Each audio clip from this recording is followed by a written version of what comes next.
Good evening, folks. I'd like to call the January 10th, 2023 Select Board meeting to order. We are hybrid this evening, so I'm going to call the roll to get us started. So please, Karen, are you here? Yes, I'm here. Thank you. Jackie? Yes, here. Chris? Yes. Carlo? Yes. And Mark, who are here. Thank you. First of all, Happy New Year to everybody. Welcome to 2023. Here we are back together.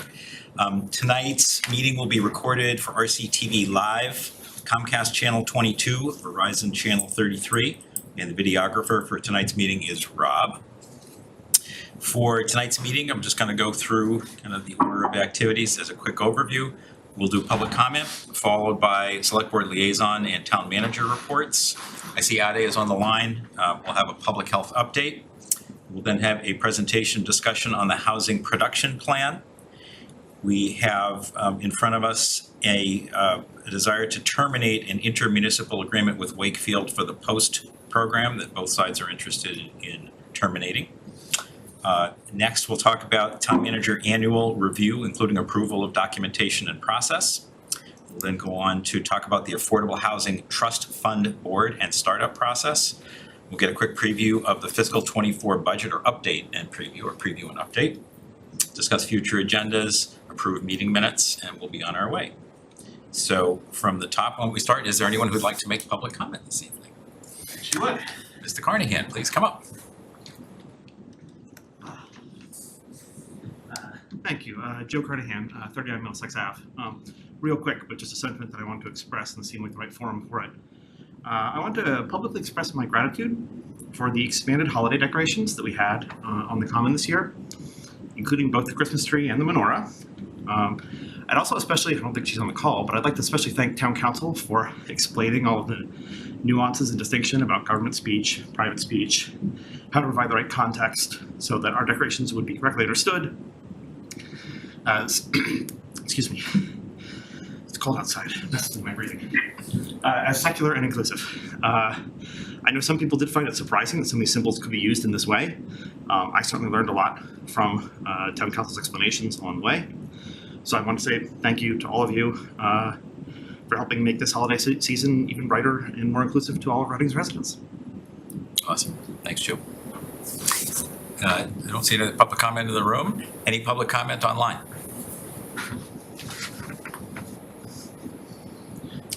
Good. No, Mark. Thanks, Kate. We'll give a last call just in case there's a hand that wants to sneak up, but I don't see it. No? All right, let's roll on. Liaison reports. I know it's been a quiet time, but I don't know if there are updates. So Jackie, I'll look in your direction. Sure. The only update I have is kind of a continuing one, but just another reminder that we've got a number of boards and committees, commissions with vacancies. Some of the ones, although by far not an exhaustive list that I think of, are Finance Committee, CPDC, Cultural Council, among many others. I know we're talking tonight about potentially a board related or a committee or advisory committee related to the Affordable Housing Trust Fund, but just a plea to anyone watching or interested. If you think you might have some time to serve, it's very rewarding and learning a lot. So definitely encourage folks to do that. Thanks, Jackie. And then the process for that, if you're interested, is it's through the town clerk's office where you get an application and it just asks for a little bit of information about you, which committees you might have interest in, and just submit that. And then we have a volunteer appointment subcommittee that will reach out and be in touch. So please, just to echo what Jackie said, it'd be great for folks who want to volunteer to please get a form and fill it out. Awesome. Karen, anything from your side? Sure, thanks, Mark. I was not able to attend the last school meeting, but the packet was terrific, so I'll just summarize some key points. So their budget increase is looking to be about $2 million. FinCom guidance was 3.75, and due to some savings in townwide accommodated costs, which resulted in $131,000 for the schools. Their actual budget is showing an increase of 4.0%, which is amazing and great. And combining that with our ARPA contribution of $2 million for the reading program, you know, I'm really proud of the money that we are investing in our schools. And another highlight, I'm happy to report that the school budget reflects that there will be $150K allocation to the reduction in full day K tuition. So we are continuing on that plan. So it's exciting news.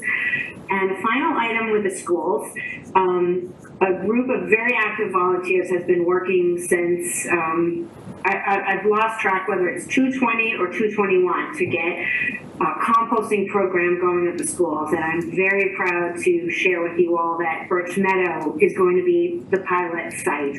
So thank you to the many, many volunteers in town and their persistence for following through with this. And I'm sure the support from DPW, and I especially want to thank Superintendent Tom Milachowski. One of the first things we discussed after he assumed his new position was his potential support for the pilot for composting in the schools, and he was 100% in support of it from the beginning, so that was great. I attended a Reading Climate Advisory Committee meeting. Greg Phipps from RMLD met with them at that same time. So we had an excellent discussion, and it's kind of a dual update. So Greg is very cognizant of the need to get our application or get Reading up and running with Green Community. So he's fully committed to figuring out how we're going to collect the trust payment. We had a lot of discussions about the need for RMLD to generate local clean energy, and I've brought this up before. And so, you know, whether that's solar or whether it's geothermal, that is still a key component to meeting our climate law goals. He also is considering possible new energy models to working with the municipalities in the district. You know, for Reading, you know, one model under consideration for new building systems might be some sort of hybrid, you know, lease back, where they, you know, have input into the type of heating and cooling systems and energy systems, and then, you know, that could actually free up room in our budgets if they take the lead on that and just charge us for the use of it. So that could be really neat. So that could apply to the new Killam project. It could apply for a new senior center. Potentially, Burbank Ice Arena was initially identified as an ideal route for solar. So, you know, that could be something that they pursue in the future. So that was a great discussion with the Climate Advisory Committee. And I should thank the Climate Advisory Committee for their support of the composting, the curbside composting as well. At RMLD, the Board of Commissioners is in the process of finishing up negotiating the new contract for the general manager. I do believe that will be signed shortly in January. There's also been some discussion about using the allocating funds from the Fuel Stabilization Fund, which I believe has a total of about $6.5 million. The purpose of it was to shield ratepayers from shocks to the energy system. As I've mentioned before, RMLD generates approximately 50% of the power that we all use from natural gas. So with the Russian gas pipeline explosion and suddenly the Europeans wanting to buy all the United States natural gas supplies, you know, we've seen gas prices throughout this Commonwealth go sky high. So they are looking into that. I had a brief update with the Conservation Administrator. He wanted me to share with you all that, and those watching at home, that on January 25th, the Conservation Commission will be discussing the Lot 5 permit. And so anybody looking for an update on the lot that will be the new entrance to the town forest should tune in to their meeting on January 25th. We also discussed the Veterans Way development. The the developer has finished the major paving project, which is wonderful, but there's a trailhead over there that connects to Kirchian Woods, so that is still underway. I did have office hours, and I had 3 visitors. I was at Pleasant Street Center. Jean was kind enough to come. It was great, since I know we won't be seeing her very much between now and her last day.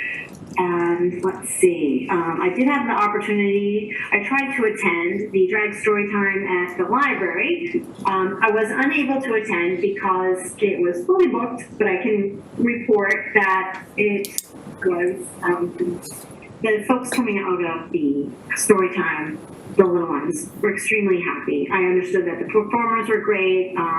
There was little to no disruption at the library, and RPD was on the scene, and so that's all great news. And yep, I just want to thank Town Manager and Ryan Percival for setting up the Auburn Street water tank update, and I'll let one of my colleagues update you all on that. Thank you. Thanks, Karen. Carlo? Oh, sure. Thanks. So last night was Rec Committee and CPDC. So the Rec Committee, well, it's first, so at the Rec Committee meeting, Reading Softball Little League is going to be donating a home run fence to the town. I guess last year they just put it up without any notice, and this year they want to formally present it to the town. So there's a lot of discussion about that. And not sure if it has to come to us because of the dollar amount. So that's something we have to look into. And there also was the same request from Reading Softball Little League to donate a home run fence over at Birch Meadow at Driscoll Field, and that caused a much bigger discussion of the potential disruption to soccer. Even though it is a temporary fence, it's not meant to come up and down after every game. So that kind of got to be continued per the Rec Committee. And since the discussion of the Sturgis home run fence, the Sturgis neighbors were notified. And so they came, and consequently, there was also discussion about Sturgis Park of resurfacing the basketball and the tennis courts. So that was great that some of the neighbors were there that really abut the park and feel like it's, you know, they have a lot of connection to the park since a lot of the residents have been there for 20, 30, 40 years. So it was discussed that the money allocated was for the courts, and they'd like to see other improvements to the park. And on the surface, they have no problem with dual use of tennis and pickleball. There was discussions about maybe painting the fence or replacing the fence, or having the basketball court open concept like Washington Park. Seems to be more inviting. And so that will be continued. And then we also talked about, they also talked about the upcoming springtime about chalking / maybe dual lines at Washington Park for tennis and pickleball, and they formed like a subcommittee of Mike and Kate to kind of take on that work and discuss, and then that neighborhood would be notified obviously in advance if there's going to be lines put down. But I think they want to try to do the chalk again to see if any of the neighbors complain of people playing there for whatever reason. And then on CPDC, they had executive session that I did not attend on 459 Main Street. And then they came out of executive session, and they had a pretty lengthy discussion about the Birch Meadow project and the spine, and just overall they mainly focused their attention on lighting and some utility poles that ideally would need to be moved, and parking and exiting and entering the parking and curbing. So it was a pretty involved discussion about where construction is supposed to start in a few months, how CPDC is not happy with a lot of things that, I should say not happy, questioning some certain aspects of the project that they think should be changed or revised or revisited. And as a town, we're kind of on a schedule when to start this project. So that's to be continued. And the consultant that attended the meeting has not been the one that normally attends the meeting. So he was doing a great job providing information and answering questions, but it seemed like he was at first getting attacked a bit, but it was just a miscommunication of here's what we requested in the past and here's what wasn't done. And then the Haven Street, formerly Rite Aid, public hearing got tabled to February 6th. And then they had an update on affordable housing that we're getting tonight. So I got a preview of that. And then this morning, there was a meeting with 18 Woburn Street on that project at Whiteland Books. Very well attended by staff and business owners. And they gave a timeline, they gave out a packet to everybody on construction and completion date and why they had to take the spots on Woburn Street, why they had to take the spots in the parking lot, and explained all that to the group. And went well, answered all the questions. Obviously, as we know, there was a lot of disruption during the holiday season. And Fidel took ownership of that per the town, because that was very disappointing amongst many business owners. And it was a perfect storm of water, National Grid, that project starting, and there was a lot of miscommunication or lack of communication. And then they learned this morning at that meeting that we're going to have our second annual Winterfest on March 9th.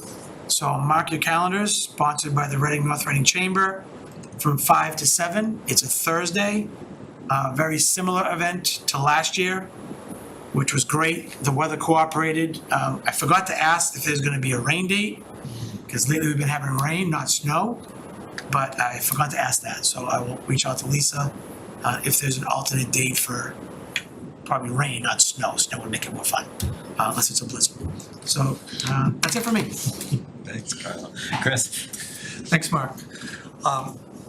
Now I know why I go first all the time, because I had a school committee thing that Karen squared away, 18 Woburn that Carlo squared away, which saves me and everyone at home from listening to me any longer than I usually speak. So I'll just end it with, we got an email today, sort of last week as well, about the donation from the Reading Food Pantry with the ARPA money that we provided. And then as well over the holiday break from the Reading Teachers Association expressing their gratitude with all their members when they got their checks and whatnot, just coming right at the perfect time. So I'd just like to thank the ARPA committee, Mary Ann Downing was the chair, obviously all the members there, and then every one of us here, we made a significant difference in people's lives. And it's those kind of decisions that I like making, as opposed to, the everyday, formalities that we sometimes go through. So we should all be proud as a town and whatnot for what we accomplished and made a difference in at least one person's life, from the decisions we made. So that's all I got. Thanks. I would agree with you, and I think we made a difference in a lot of people's lives, which is definitely. So a few updates. Recalc is meeting tomorrow evening to talk a little bit more about next steps, armed with the final presentation from UMass and the survey work that they did. There'll be discussions on kind of what their next steps are going to be. There are 2 senior center presentations scheduled. I think the public meeting is the 17th. Yep. The evening of the 17th at 7 o'clock. To discuss kind of the status and again to review a lot of the updates from the UMass study and the benchmarking work that's been done by Recalc. And then there's a lunch and learn at the senior center on January the 24th. And again, kind of talking about the latest updates and where things are right now. We got the presentation late last year from UMass focusing on what they learned from the surveys, what the community's desires and expectations are, and talking more about the needs that the community has for a new and improved senior center and senior programming, which is great. One other thing, this Monday is our annual Martin Luther King Day celebration. It'll be at 9:30 a.m. at the Reading Memorial High School Performing Arts Center. It is a community activity. It is open to all. As I understand, there's a breakfast of sorts at 9:30, followed by some activities at 10 o'clock. And it'd be great to see as many people as possible attend that. So that's it from me. Fidel. Thank you, sir. I'll start off with the great news that we received two pretty significant grants over the holiday period. The first one is the much-awaited federal earmark for the Malleus Morgan area.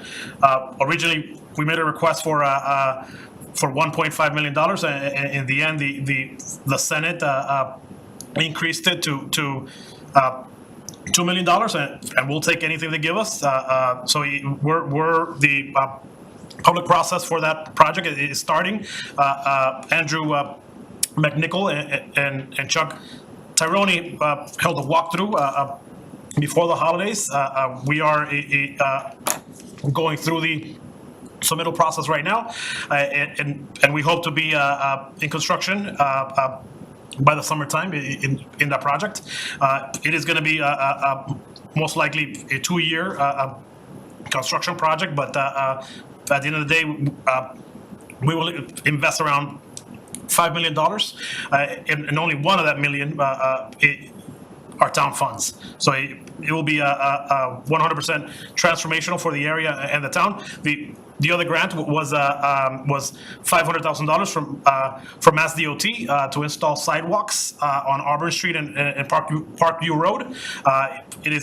It's one of the things that we've been talking about with regards to walkability and transportation around the Birch Meadow complex. Just a heads up, I guess, to the board. We have to close the warrant for April town meeting by February 28th, which means that the board has to close the warrant at the meeting on February 24th. So I plan to come to the select board either at the next meeting or the meeting on February 7th with a preview. We tackled a lot of issues in fall town meeting, so I don't expect it to be, a 20-article town meeting as November was. But I'll bring that before the board. And as Karen mentioned, we have made a significant headway in the budget. I'll be giving the select board a preview of the budget on the town side, but we feel really good about this budget, and particularly our efforts to tackle the pay and class study, and also find savings for full day kindergarten. And I just want to say one more thing. It was almost a year ago that I stood before you, and I signed my contract. So this past year flew by. I submitted a self-assessment that's in the packet, but it's been an exciting year. Indeed. Thank you, Fidel. All right, let's roll on. Public health update, Aday and team. Would you like to take it from here?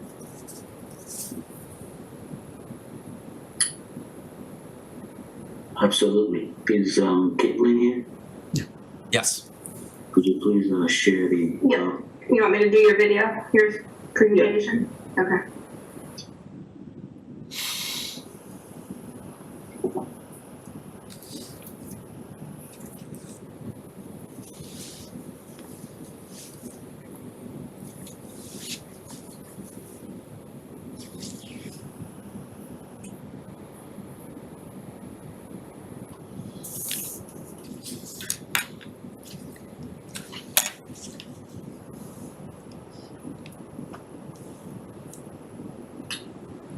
All right.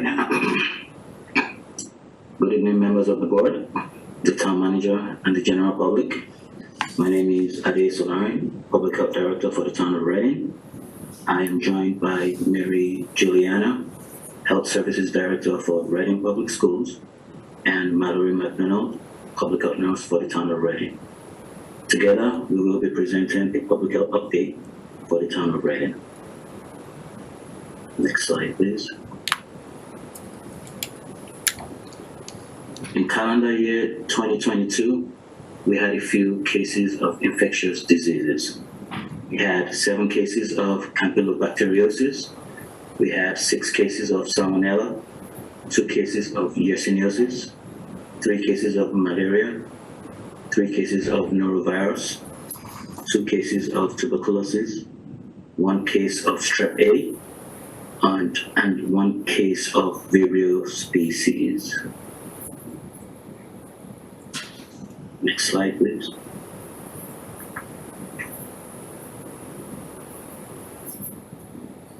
The vast majority of infectious diseases observed in Reading in 2022 was due to COVID-19 and influenza. We had 2,910 cases of COVID-19 and 155 cases of influenza in the town of Reading in 2022. Next slide, please.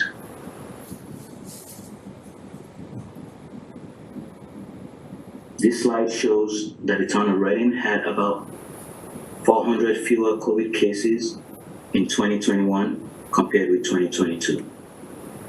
This may be attributable to the Omicron surge we experienced during the late months of 2021 into the early months of 2022. The Omicron surge that started in late 21 into 2022 may have driven up the number of COVID cases in 2022. As we all remember, the Omicron strain was more contagious than previous strains. Next slide, please.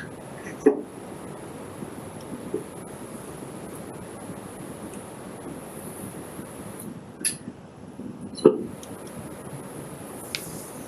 this slide compares COVID and flu cases during the first half of the 2021 and 2022 influenza seasons that run from September 1st through December 31st. In the first half of the 2021 influenza season, we had about 1,376 COVID cases compared with 416 cases in the first half of the 2022 season. This may be due to one or more of the following reasons. The Omicron surge that started in late 2021 into early 2022 may have inflated the number of COVID cases in the first half of the 2021 influenza season. Also, the lack of accurate reporting may have contributed to the fewer number of COVID cases recorded during the first half of the 2022 flu season. Contact tracing was discontinued. We were no longer required to report the number of cases to the state. Another reason why we saw fewer cases in the first half of the 2022 influenza season may be due to more people using the rapid home test. We didn't have a way to account for the home test results. An increase in the vaccination rate may also be one of the reasons why we saw fewer cases in the first half of the 2022 influenza season. Now, that's just for COVID. If we look at the flip side, which is the influenza, the reverse is the case.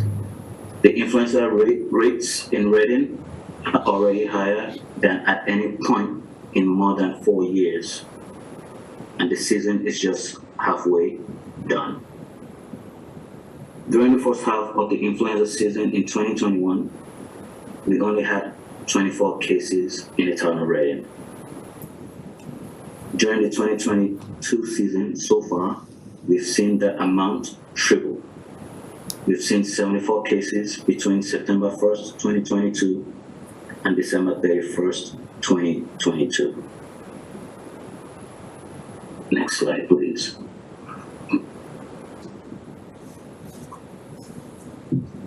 The truth of the matter is that we are not alone. As a matter of fact, the current estimated severity of influenza for the entire state of Massachusetts is very high. During the week of Christmas, there were 5,616 new confirmed influenza cases, And during the week prior to Christmas, there were 8,201 new cases. Next slide, please. The percent influenza-like illness visits in Massachusetts is already at 7.07%. If you look at the red line on the graph, you can see that is already higher than the regional baseline of 2.0 in the bottom, and it's also higher than the previous 3 seasons in the same week. So if you look at the green, purple, and the dark blue line, it's higher than all those. As you can see on the graph, at one point in mid-December, the percentage was above 8%. And it appears that the cases have peaked and they are now trending downward. Typically, at the beginning of the flu season, the percentage is usually below or around, or sometimes slightly above the 2% baseline. But for this season, we crossed the 2% baseline so early in the season, right around mid-October, and we hit the first peak in early December. Bottom line is that the seasonal influenza activity remains high, but continues to decline in most areas, but it's still very high. Next slide, please. The percent of hospitalizations associated with influenza in Massachusetts is at 5%, which is higher than the previous 3 seasons in the same week. So if you look at the green, purple, and blue lines again, you can see that it is way higher than those. Again, it appears that we hit the peak of over 6% sometime in mid-December. And the last time we had hospitalization rate close to this was in February of 2019, which was around 4.5%. So if you look at the green line, the peak right there is right around 4.5%, and that was in February of 2019. Next slide, please. The good news is that the estimated percent of Massachusetts residents who have received an influenza vaccine so far this season is at 42%. The percentage is already higher than 40% achieved in 2019, which is the green line, and is also higher than 38% achieved in 2018, which is the purple line. Next slide, please.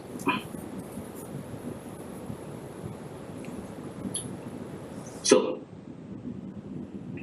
at this moment, the entire state of Massachusetts is experiencing a surge in COVID-19 cases due to the exponential growth of the new Omicron subvariant XBB.1.5. The surge is significant, but it is nowhere near the last 2 major surges we have experienced.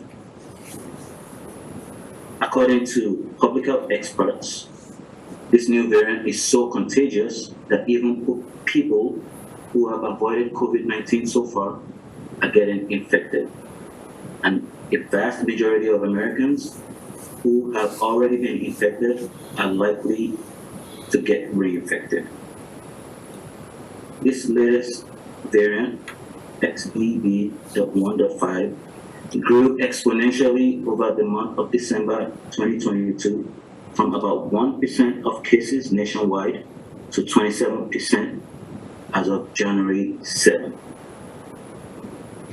Now, despite the high level of infections, the number of severe infections and deaths remain relatively low, thanks to vaccinations and previous infections. Currently, the 7-day average of COVID-19 confirmed cases in the entire state of Massachusetts is right around 1,111. The 7-day moving average of COVID-19 confirmed cases for the month of December in the town of Reading is right around 35. The 7-day average of COVID-19 confirmed deaths for the state of Massachusetts is right around 14, and the last confirmed death in the town of Reading was in September. The 7-day average of COVID-19 confirmed hospitalizations for the entire state is at 1,251. Next slide, please. As of last Friday, the COVID-19 community level for Middlesex County was elevated to high by the CDC. So Middlesex, we're right there in the red. Essex, Hampshire, Berkshire, and Hampden counties remain in the medium COVID-19 community level. Next slide, please.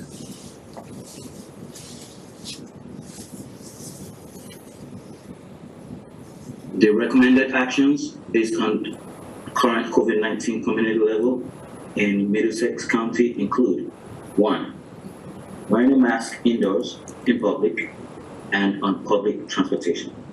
2, staying up to date with COVID-19 vaccines, including recommended booster doses.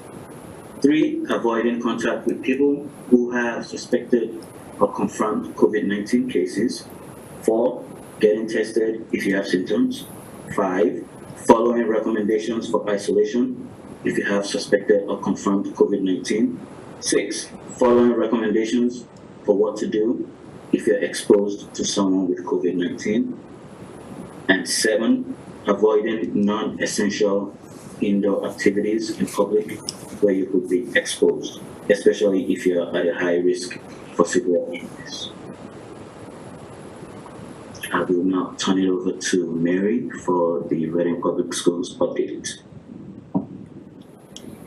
Hi everyone, thank you for inviting me, and I want to thank Ade and Mallory for their collaboration in the Public Health Department and working with our schools and keeping our students and our staff safe and healthy. And what goes on in the Reading Public Schools is pretty much similar to what's going on in the community. So far this year, we have 289 reported COVID positive student cases and 75 reported COVID positive staff cases. And that is written as reported because how we're tracking that is from staff or students, families calling their students in sick and reporting that they've done an at-home test. We're not seeing the numbers of individuals being officially tested any longer, but we do find that that's helpful to have that relationship with families where they're reporting illness, and also so that we can provide the proper guidance on what to do if you test positive and what the most recent guidelines are, as Ade just sort of went through. We've also seen lots of illnesses related to influenza-like illness, gastrointestinal illness, and respiratory syncytial virus, which is RSV. And so with some of our children, they weren't being officially tested for, say, influenza or RSV, but they called the pediatrician. I think you've heard there was such an overwhelming number of cases that they were being counseled, to just support the children at home with Tylenol and hydration, and sort of bring them in if the symptoms worsen. So there were likely more cases of those viruses that were not technically diagnosed. And we did see anecdotally an increase in COVID and flu between Thanksgiving and Christmas. We've seen an uptick, and we've also seen a little bit of an uptick post-Christmas, but nothing to the extent of what we saw last year. So hopefully that will continue.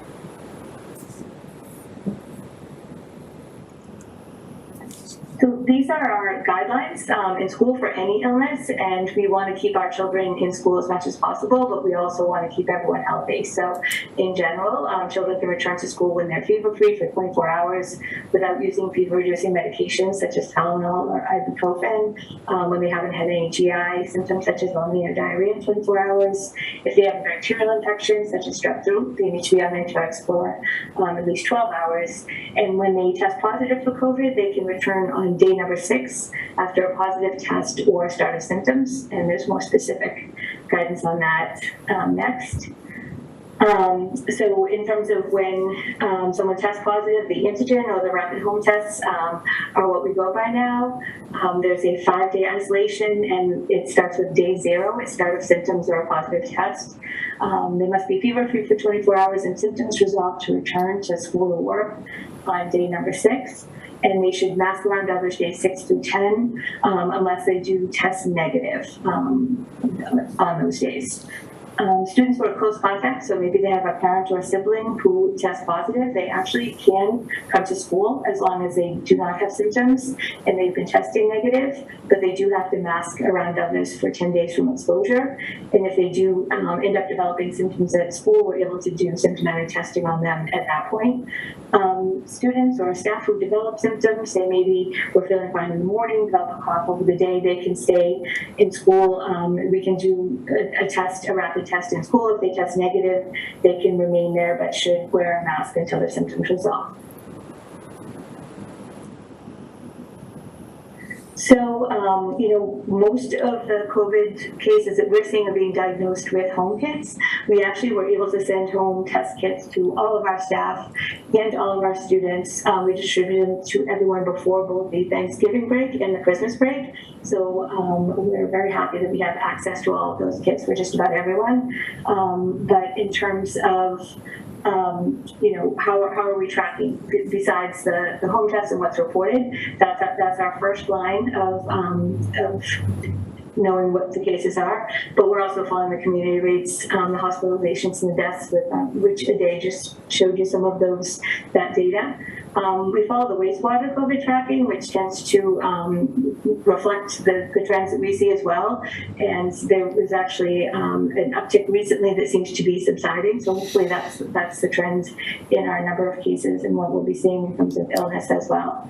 And in terms of influenza, the flu view, that is some of the data that Ade showed you as well. And so we know that we're still very high for flu. We're still seeing flu cases, but it's coming down, but still higher than it was in previous years.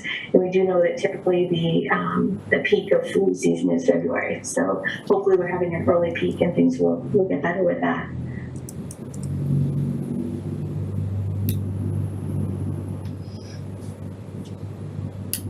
So the next slide. So what resources do we have in place in our schools to assist us? We do have a large supply of masks available to all staff and families. We have lots of students who come in every day to wear masks. We also have some KN95 masks that sometimes staff are more comfortable wearing. We do have that relationship with families where we're able to give guidance to students, to staff, to families about when they have to wear a mask, when they should wear a mask. We have testing supplies, the at-home kits, as I mentioned, they were distributed to all of our families. We have Binax now rapid tests, and that's what we're doing, symptomatic testing in school. So a child who comes down to the nurse's office with symptoms, we're able to test them immediately. And a lot of some of our test kits were starting to expire, and a lot of those, the expiration dates have been continued through January and some into the rest of the year. They're sort of updating all of those now, so we're grateful for those supplies. We've added an additional nurse in the district, and that's been really helpful in helping us track and deal with all these illnesses and provide support. And also we have monthly vaccination clinics that has been ongoing. They're school-based in collaboration with our public health team and also our pharmacist, Vaccinate RX. And it's just been a great resource, I think, to be able to have the clinics based in the schools. It provides access to our whole community. It's worked out really well. So over, this school year, we've given over 1,000 vaccinations at our school-based clinics. We had one on Friday and gave an additional 60 vaccines that are not documented here. We started over the summer when COVID vaccines were available for preschoolers, and we hosted a very small clinic just for preschoolers so that they could get their vaccines in a supportive environment, and have done them monthly since. And so you can see that everyone from ages 3 to our senior citizens have been able to get both flu and COVID vaccines, and we've done quite a few. We've done over 400 boosters this school year and over 400 flu shots. So we know that that's helpful in keeping our community healthy and preventing COVID and influenza.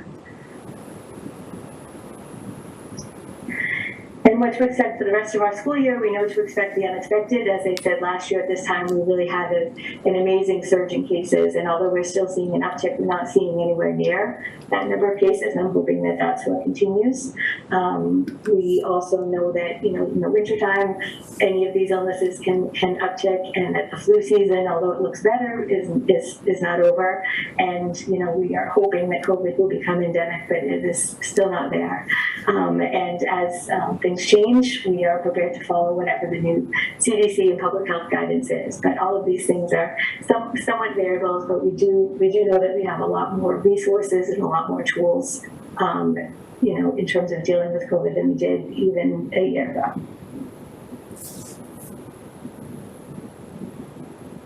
All right, thank you, Mary. And just to reiterate some of the measures we can take as individuals to prevent the spread of COVID-19 and influenza-like illnesses, in addition to basic health and hygiene practices like hand washing and respiratory etiquette, we should stay up to date with COVID-19 and flu vaccines, get tested if needed, follow recommendations for what to do if you've been exposed, stay home if you have suspected or confirmed influenza-like illness, seek treatment if you have COVID-19 and have symptoms, avoid contact with people who have suspected or confirmed cases, wear a mask in public settings or when the COVID-19 community level is high, especially if you are at a high risk for severe illness. Next slide, please. If you have COVID-19 and you have symptoms, there are free COVID-19 treatments available without leaving your house. Simply call the number on your screen, 833-273-6330. Tell them about your symptoms, speak with a clinician to see if you're eligible, and get your prescription delivered to your doorstep. Next slide, please. The Health Department, in conjunction with the Reading Public Schools and Vaccinate RX, will continue to host flu and COVID clinics at least once a month for our residents. We had a clinic on January 6th, and there will be another clinic on January 28th. Residents are encouraged to go to our website and sign up to receive their COVID-19 vaccine series and their influenza vaccine as well. Next slide, please. Last but not the least, I would like to report that 88% of Reading residents are fully vaccinated against COVID-19. And to further break down the numbers, you can see that 25% of the 0 to 4 year old age group is fully vaccinated. 75% of the 5 to 11 year old age group is fully vaccinated. 94% of 12 to 15 year old age group is fully vaccinated.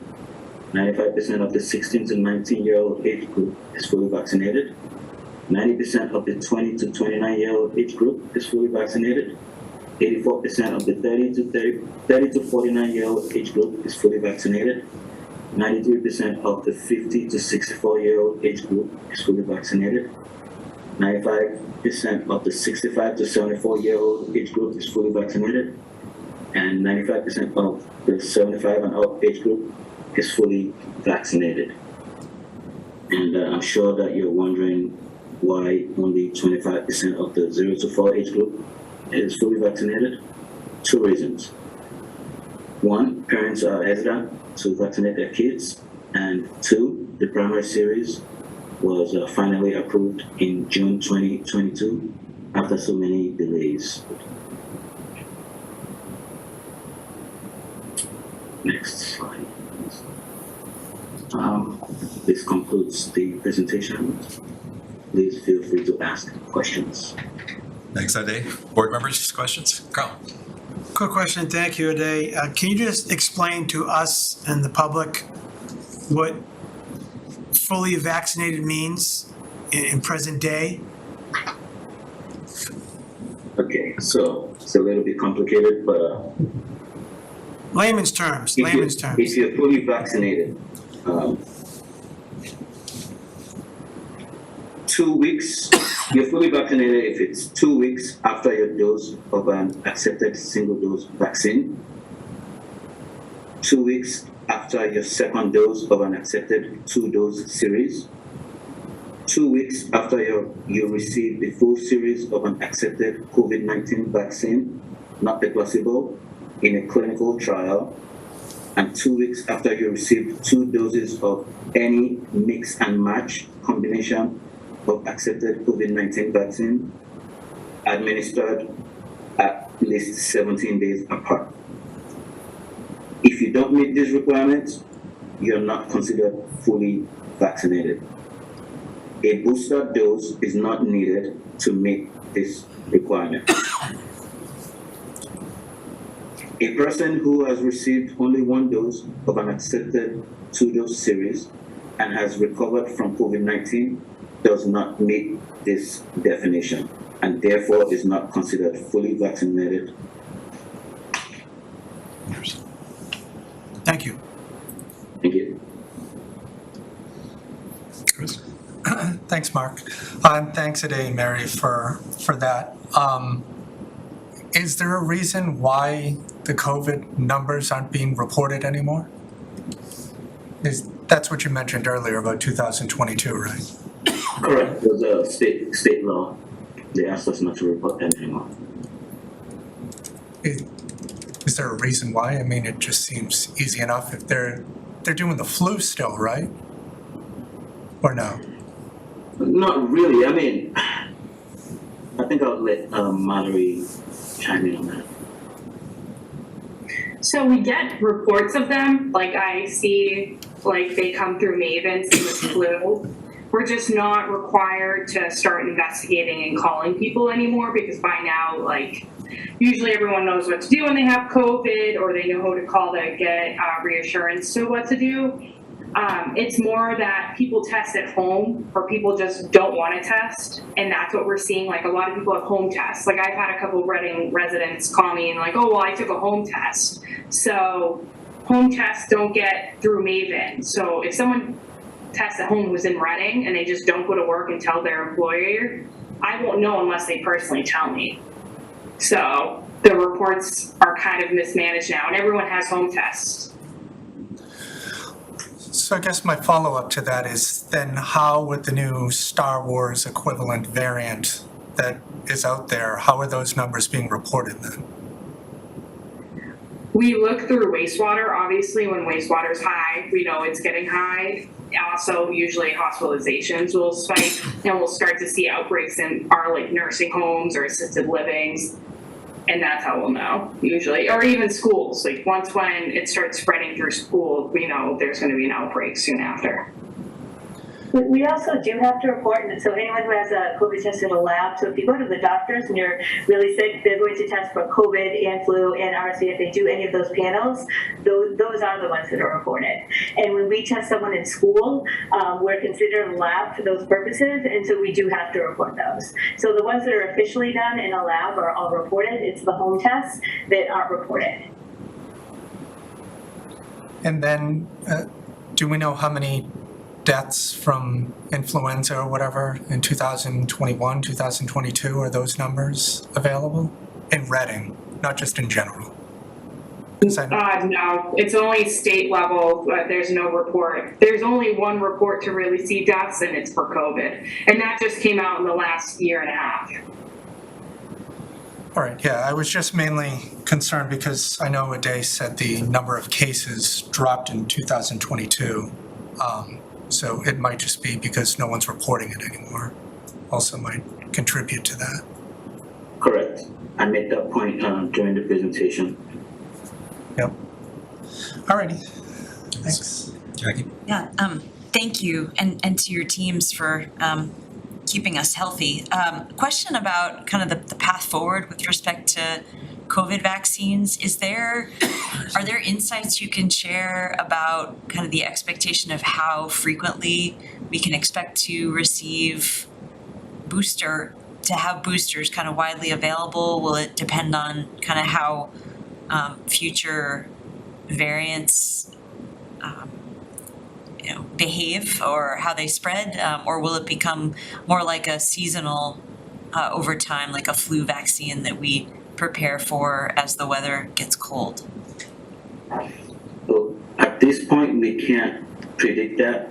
We'll just have to wait and see and rely on the science and the evidence from the public health experts.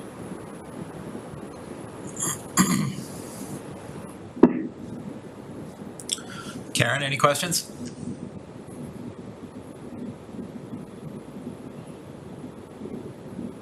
If you're trying to speak, you're muted.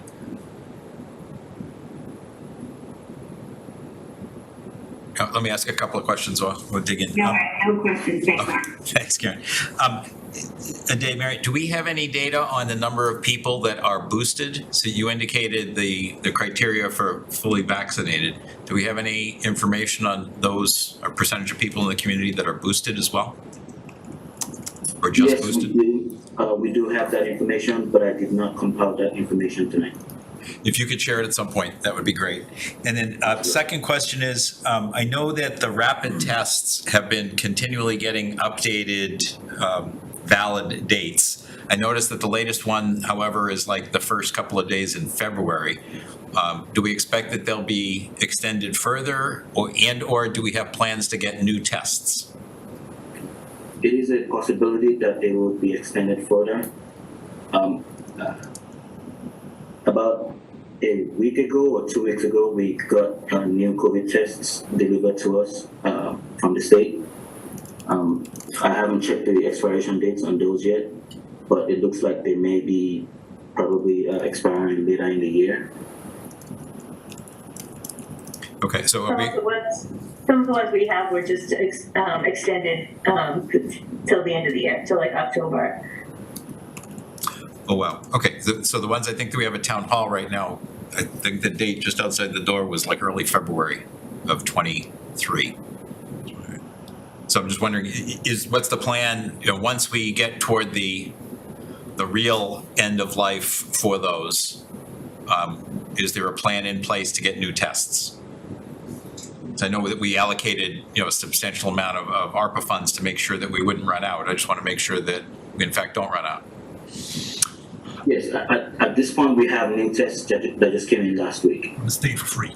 A good quantity or a? Good quantity. Good quantity, Good okay. quantity. Great, thank you. Sorry, that was the question I should have asked. A good quantity or not? Okay, thanks. Thank you. Chris? Sorry, I just want to piggyback off your question, Mark. Is there a reason why these things are expiring and why they just renew them anyway? To me, like, my cereal expires, it tastes terrible after the fact. Why are we expanding this like 10 months? It seems as if the expiration date isn't real to begin with. Is there, like, why do they expire? What is the component that actually has a shelf life? Is there something in it that makes it beyond plastic? Like, what's making it expire, I guess, is essentially what comes down to me for me.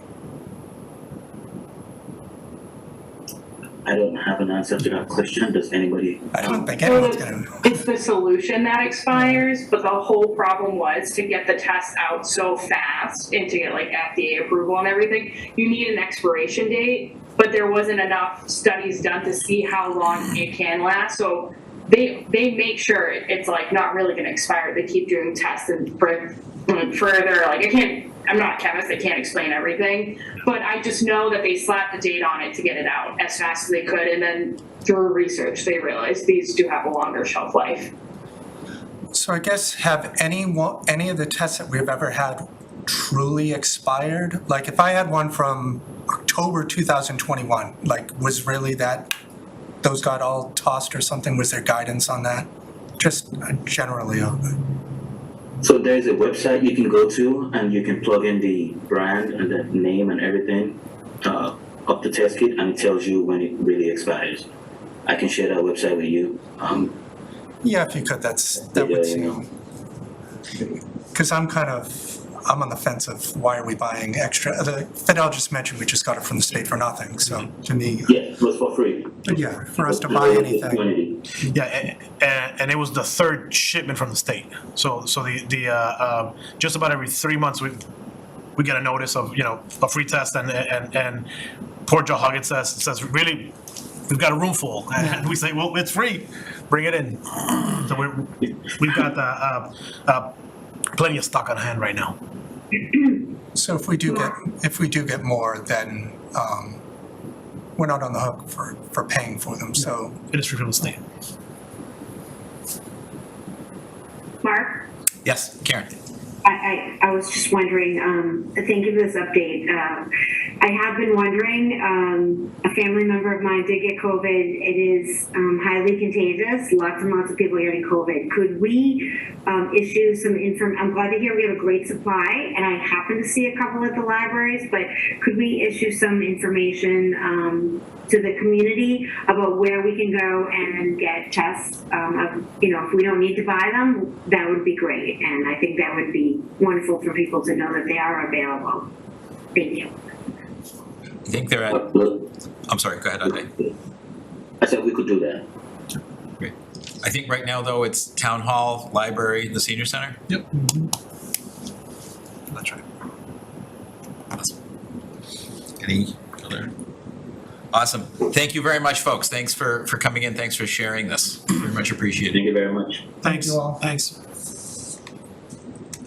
All right, next on our agenda, presentation and discussion on housing production plan. Is Andrew? Andrew is on the line, but I think the presentation will be done by Nicole Lambert. Yes, I'm here. Hold on 1 second while I get ready to share my screen. Thank you, Nicole.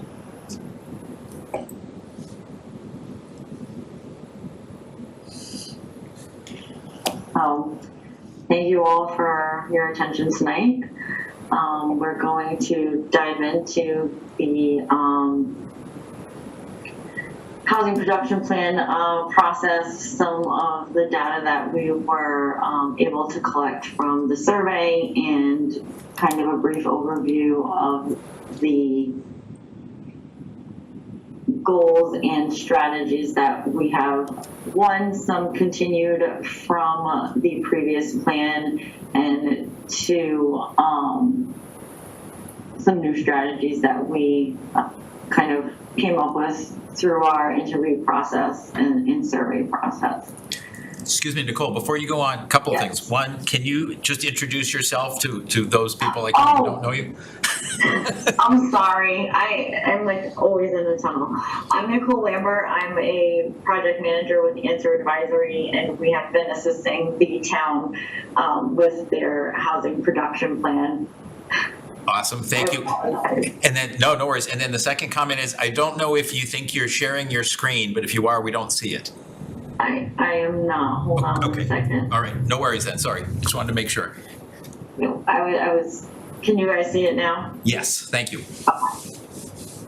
Now let's hope I can kind of scan through this.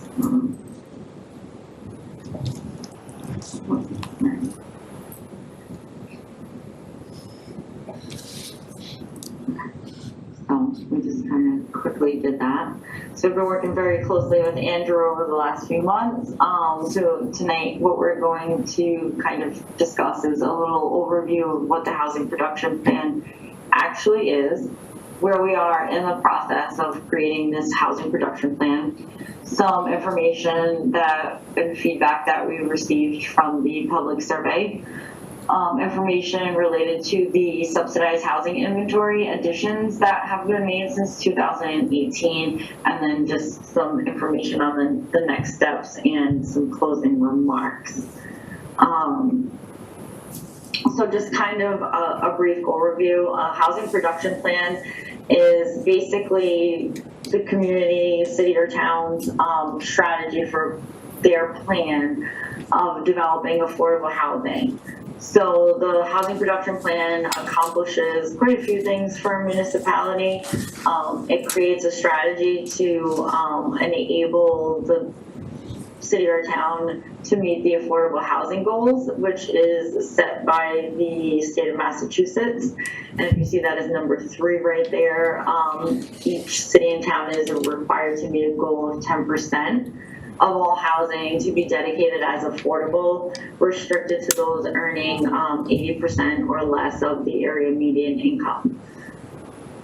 It allows the community to participate in planning for the future and also where those units will and can go. It does have to be updated every 5 years, and it is reviewed and approved by the Department of Housing and Community Development, otherwise known as DHCD. This plan expires in February of 2023, February 13th. So this will be submitted to DHCD on or before that date. The housing production plan is the proactive strategy to develop and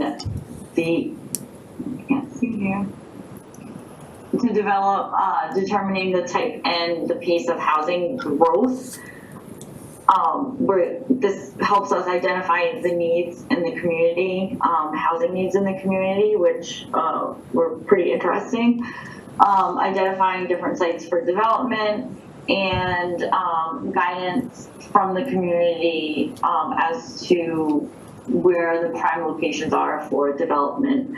And the housing production plan can also serve as the housing piece of a town's comprehensive plan or master plan. So a housing production plan is advantageous for communities to have because it does provide an opportunity to understand the current housing conditions and then also to look at maybe projections for the future of what those housing needs may be depending on population growth and changes in the composition of the population. And some of the things that we decided to look at here or some questions that we asked ourselves while we were going through this process, you know, are there enough starter homes for, you know, new families or new households, people, you know, getting out there buying their first house? Is there adequate workforce housing? What are the options in the community for people who are looking to downsize or empty nesters, as they're called sometimes? How are the needs of the elderly in town being met? Are there options for residents with physical and mental disabilities? And looking at the options and opportunities for both rental and home ownership housing opportunities for people. So since the 2018 plan was submitted to DHCD, there have been quite a few units that have been developed since then. And as you see here on this table, on the top 5 have been completed. So those units are online and, you know, available out there, rented or sold. And then there is a project here, Shoup Street, which is has not started construction yet, and those will also be rental units. There is a 2-part or 2-phase development at Easton Lakeview. A portion of those will be rental units and a portion of those will be ownership units. And then there are still some units underway at Johnson Woods Phase 2, which will add an additional 6 units of ownership housing to these subsidized housing inventory for the town. So the town does currently meet and slightly exceeds the 10% limit for the state. So we're at, I think it's just about 10.5% of the units in town are affordable. So how we went through this process here or where we are now is kind of, you know, at the end. We started with the housing needs assessment. We took a look at demographic data for the town through the census. We took a look at the housing stock, the existing housing stock, population projections, school enrollment projections, a number of things. And I do believe Andrew shared the rough draft that we're in right now. There is still some things to be added. So it definitely gets into way more detail inside in the draft that I believe you all have.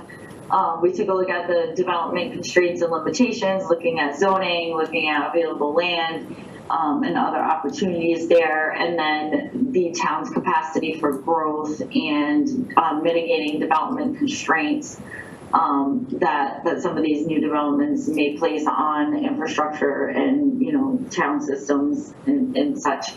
And then we took a look at the existing affordable housing goals and strategies, and we decided that there were some that have been completed. There are some that are still underway, and there were a few kind of new goals and strategies, if you will, that have been added to that list, or in a sense replaced maybe some that were completed. So we are working and coming up with the numerical goal for the annual housing production to stay at or exceed the 10% threshold. We have looked at, the different types of housing that is needed within the community. And we are looking at the strategies for implementing some of those goals, looking at different sites or opportunities for future development, and identifying any possible zoning or policy changes that may be needed.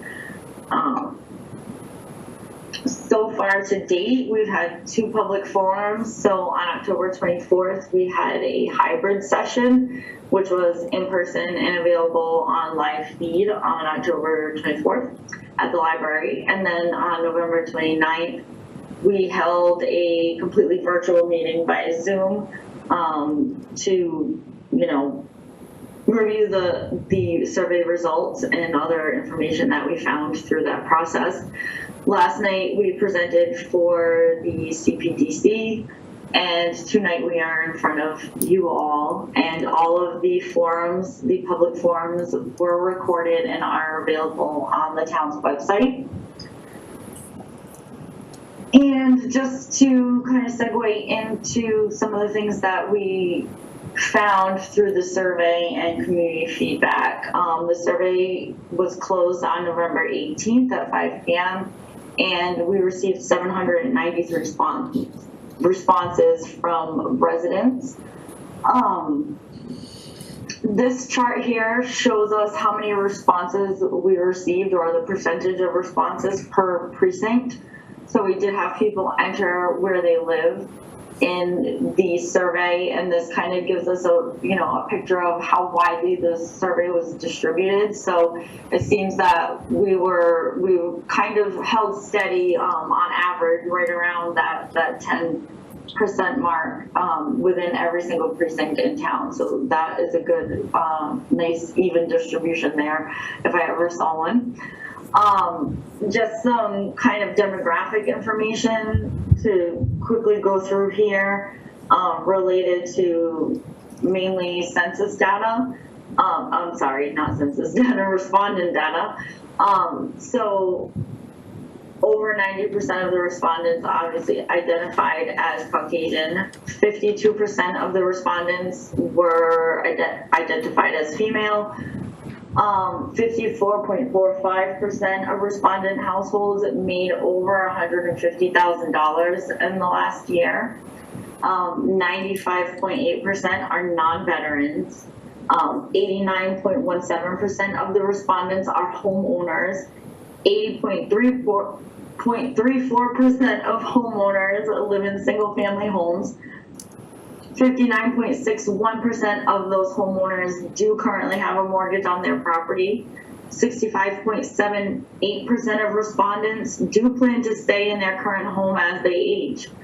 And the most common household sizes were two-person households at 35.27%, and then coming in second were 4-person households at 23.26%. Just some additional data here. The total population in town is 25,510. There are 9,952 total households. The housing distribution is 84.6% homeowners, 15.4% renters. Median household income is $133,300. That is based on the HUD income limits. A 2-bedroom fair market rent in the town of Reading is $2,635 per month, and the annual income needed to afford that 2-bedroom fair market rent is $105,000, $400 per year. The median sales price for a single-family home was $825,500. This was as of August 31st, 2022, so I will be clear about that. When we did these calculations, the interest rate was very low, and our assumptions there in the corner when we did the calculations. So the annual income needed to afford that median sales price has to be a minimum of $150,000 per year in order to avoid being cost burden, and that is with the assumption of a very low monthly debt. So the higher someone's debt is, the more they would have to earn to afford that house. So again, this is assuming a very, very bare bones scenario here, just to kind of get a picture of what it would take, the bare minimum to afford this average price home. This is the list of the fair market rents for 2023. So these are published by HUD every year. So for the town of Reading, these are at the top here, the fiscal year 2023 fair market rents. As you can see, they range, for an efficiency apartment, $2,025 per month is the fair market rent, all the way up to a 4-bedroom unit, which is $3,540 per month considered by HUD. So the actual current rents in Reading, again, based on information as of 8/31/22, there were approximately 14 available units listed for rent. The median rent here for 1-bedroom was $2,667 per month, a 2-bedroom at $3,300 per month, and then a 3-bedroom coming in at $4,000 per month. There were no 4-bedroom units listed for rent at that time.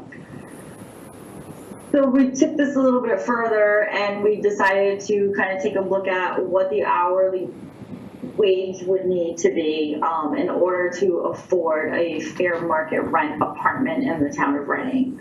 So for an efficiency apartment, someone would need to earn approximately $39 an hour in order for that rent to be considered affordable. And as we go up in unit size, that hourly wage goes up significantly, bringing us to a 4-bedroom unit. If someone were able to afford a 4-bedroom unit, they would have to earn approximately $68 per hour, and that's affording a fair market rent.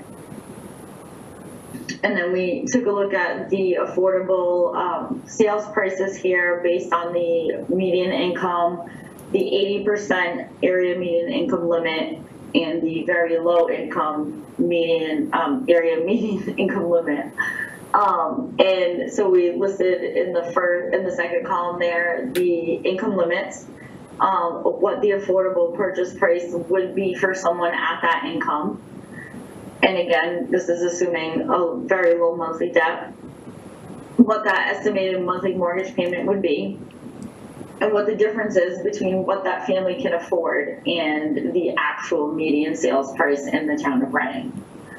So as you can see in that navy blue column there, that is what a family is short as far as mortgage qualification if they were to purchase a medium price house in the town of Reading. So that's kind of a little bit scary there.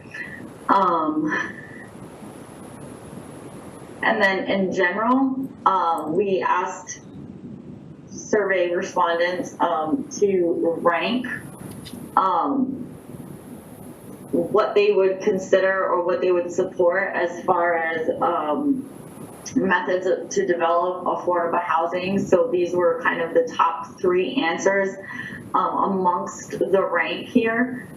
So in general, respondents supported the use or the rehabilitation of vacant and or foreclosed properties to develop as affordable housing. development on town-owned land, and development of mixed-use buildings. In general, the respondents supported the following types of development.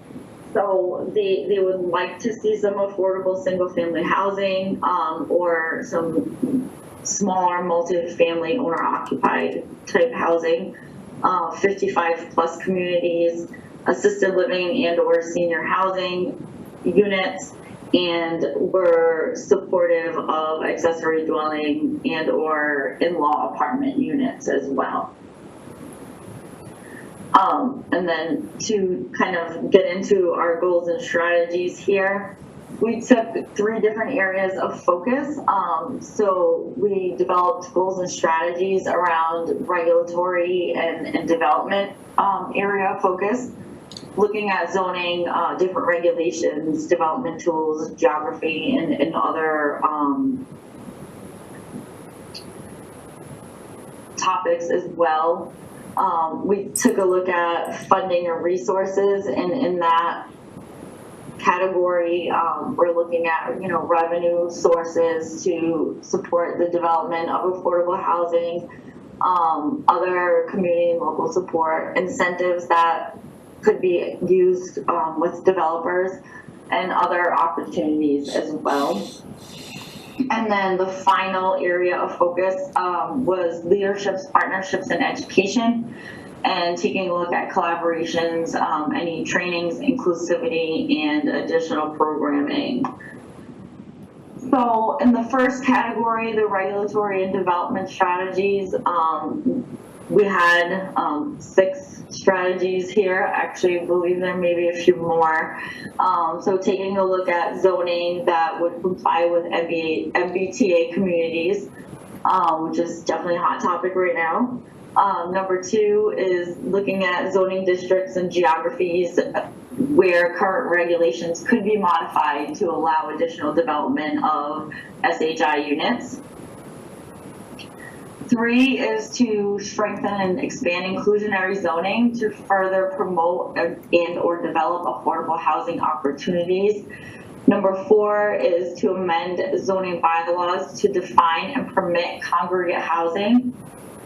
It also identifies existing sites with the potential to convert units to congregate housing use. Number 5, allowing for redevelopment or conversion of pre-existing non-conforming residential uses by right, and to make the permitting path of such easier and smoother. Number 6, looking at zoning amendments to allow accessory dwelling units by right and or lessen the permit restrictions. I knew there was more than 6. Number 7, continuing to provide technical support for 40R and 40B and any local permit applications. Preserving existing affordable housing stock to ensure that they remain affordable and stay on the SHI. Number 9 is to maintain the safe harbor designation by continuing to track the affordable developments and make sure that those get submitted to DHCD to maintain that 10% target. And number 10 is to require through regulations such things as open space, connectivity, energy efficiency, and transit-oriented development within town. And then taking a look at funding strategies and resources for the development of affordable housing. This was a big one. I want to say this was probably the number 1 thing here was this first-time home buyer program. Meeting with the Housing Authority and other local institutions, lenders, to develop and or enhance a program for first-time home buyers in town. Strategize the use of the Affordable Housing Trust Fund and how to increase the revenue sources there to beef that up. Seeking funding and other opportunities to support local aging in place programs. Again, that was popular. A lot of people want to stay in their home as they age. investigating opportunities to provide and/or increase Veterans Affairs Supportive Housing Vouchers, or as we call them in the housing world, VASH vouchers. And then additionally, building support for the Community Preservation Act. This was a hot topic at the in-person meeting. A lot of people brought up the possibility of bringing that into town. Maintaining the Housing Choice Initiative status for future grant funding and opportunities. We also discussed possibly implementing a commercial linkage fee to fund part of the Affordable Housing Trust Fund and or other affordable housing needs in town. Developing a strategy to develop additional affordable units, not necessarily on the current site that a developer is currently constructing housing. Considering tax incentives to develop deeply affordable homes, and planning for cases of emergency housing needs. Some type of emergency housing task force or of some sort. And then the last kind of category here that we have is the leadership, partnership, and education strategies. So number one is to foster partnership initiatives with landlords, possibly trying to get them to upgrade their existing complexes and maybe convert some of those units to affordable apartments with a restriction. Two, to meet with or seek proposals from private developers and or existing property owners to upgrade their developments or units in return, they would have a restriction for a long-term affordability. Oh my God, I can't speak. And then number three would be to continue to maintain an interested buyers list, which we currently do through the Metro North Regional Housing Services Office. There is a list that is tracking interested buyers for affordable units, and those people receive lottery information and other information related to affordable units for sale. One of the additional strategies here would be to continue the public engagement and education based around housing needs of the community. Continuing to support the work of the Metro North Regional Housing Services Office and to collaborate with other community organizations and providers. And questions? Board members, questions? Chris? Thanks, Mark. Thank you for that, Nicole.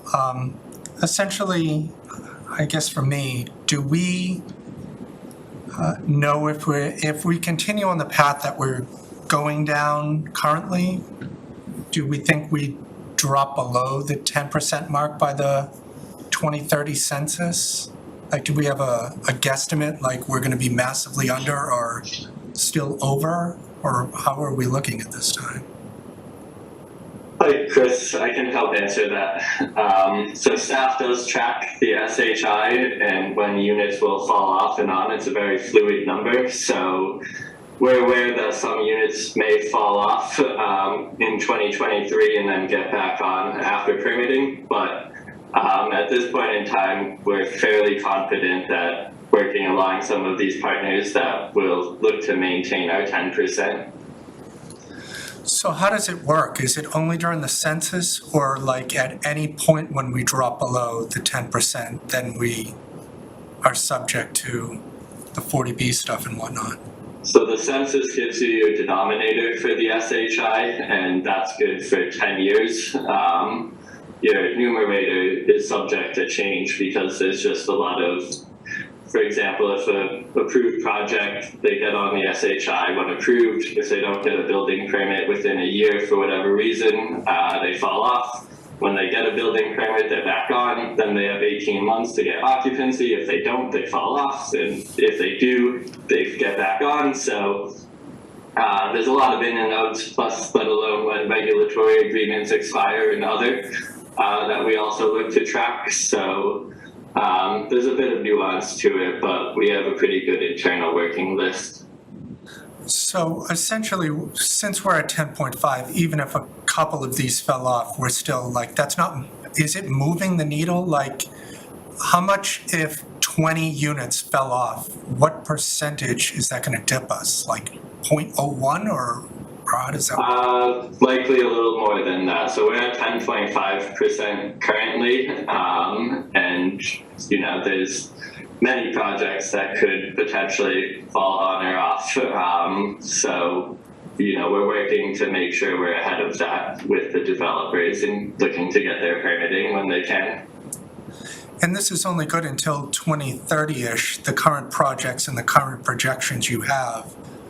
Obviously, there's no way to predict what's going to happen in 28 or something like that. But this is all you can go by until then, essentially.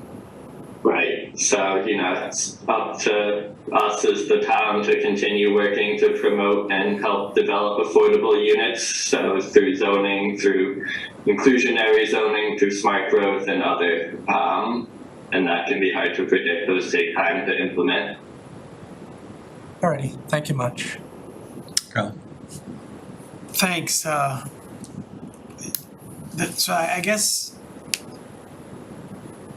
looking at all these numbers is very daunting, obviously, as far as income and rent and affordability. And I know CPDC and the town have done a lot to minimize density and make buildable lots smaller. So that kind of is counterintuitive of what we have to achieve in a way. So I get the bigger projects, but if we take some lots on Main Street and some mixed-use properties or commercial properties, and there's only one structure on that property, but it doesn't meet the square footage allotment, then you have to go for a variance and you have to jump through more hoops. So I don't know what can be done going forward to have exemptions be easier to overcome than, going for variances, because, when you hear the word variance, it's pretty daunting. If a homeowner has a 2-family and they want to go to a 3 or 4 family, and they're off by a couple hundred square feet, or they don't have enough frontage. I think it's 100 feet we need, wide, or how many feet wide we need to make the property or go from a 2-family to a 3 or 4 family. So I guess what's the town gonna do, meaning more CPDC, to accommodate a lot of these projects? Because a lot of these projects that I see in these slides can be smaller projects. They don't have to be big ones. So just 2 things. So when we talk about single family homes and subdivisions and new development through a subdivision process, yes, we might and would look to potentially help kind of minimize those structures that are currently maybe 2,500 gross square feet. Maybe if you bring that down, prices go down. When we're talking about our 40R development and some of the amendments made recently through 2022 town meeting, we implemented the minimum lot size requirement of 6,000 square feet. One, because the majority of the lots under that square footage, or a good portion of those lots under that square footage, didn't meet the pre-existing frontage requirements and weren't developable anyways unless they were conjoined. And 2, what we've seen after some of our larger key projects, developments on these smaller lots didn't hit the unit threshold to trigger affordable units, which was in the past required at least 13 units in a development to require affordable units. We've seen many projects come in at 7, 12, 8 or similar.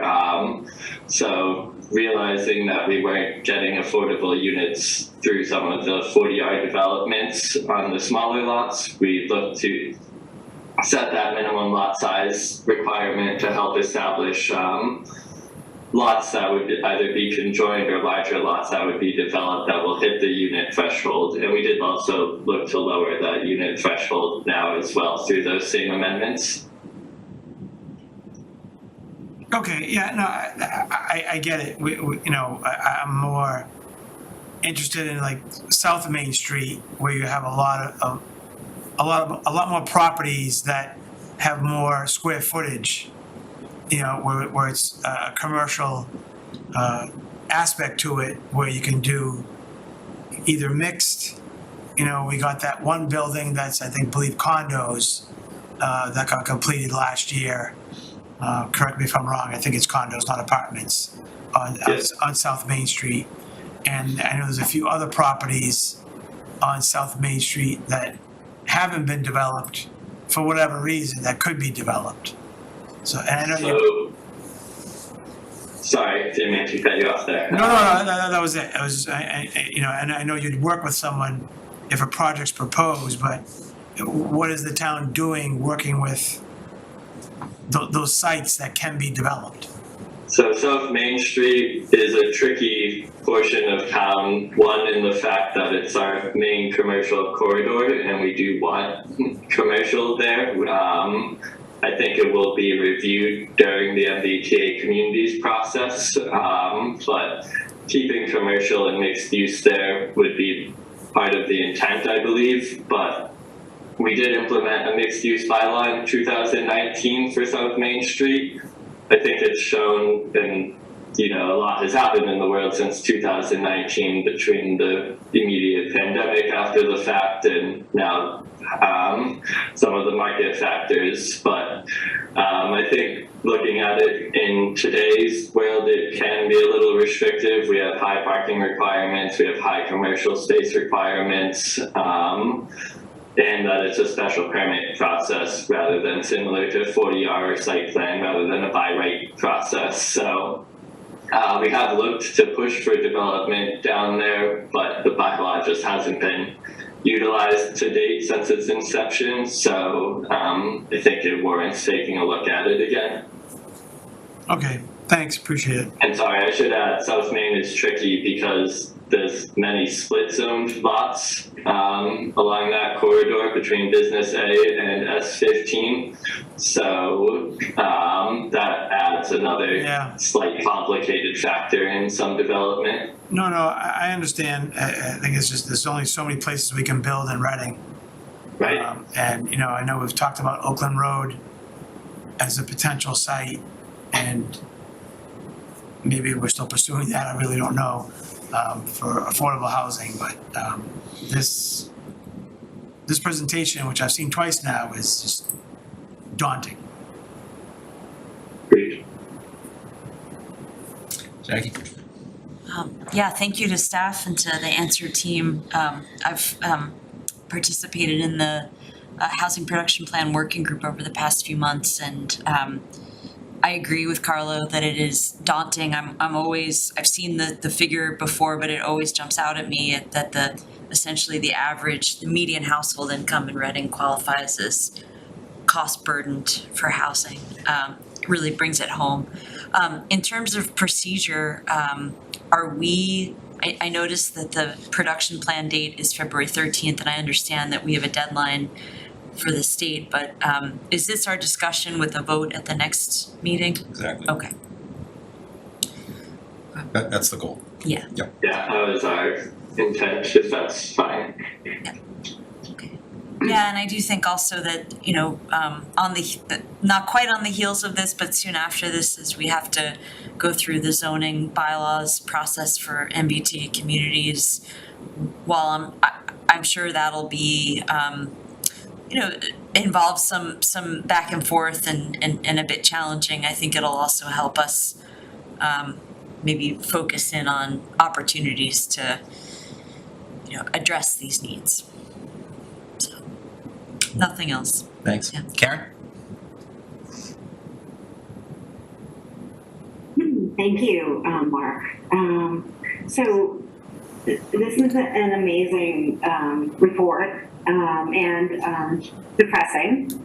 But I think for putting all this together, the Reading numbers are interesting. The stats are interesting. The survey respondents, it's great data, and it's really illuminating. I know my takeaway is that these quote unquote affordable rental prices are thoroughly depressing. They're not affordable in any way, shape, or form without help. So it's just crazy.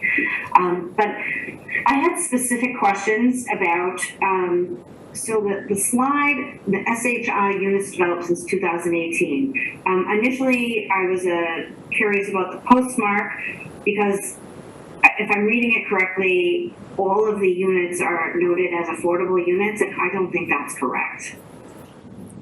I will have to double check that that's not correct because it was a home ownership 20%. So in rental projects, they all get on the SHI. In home ownership, they do not.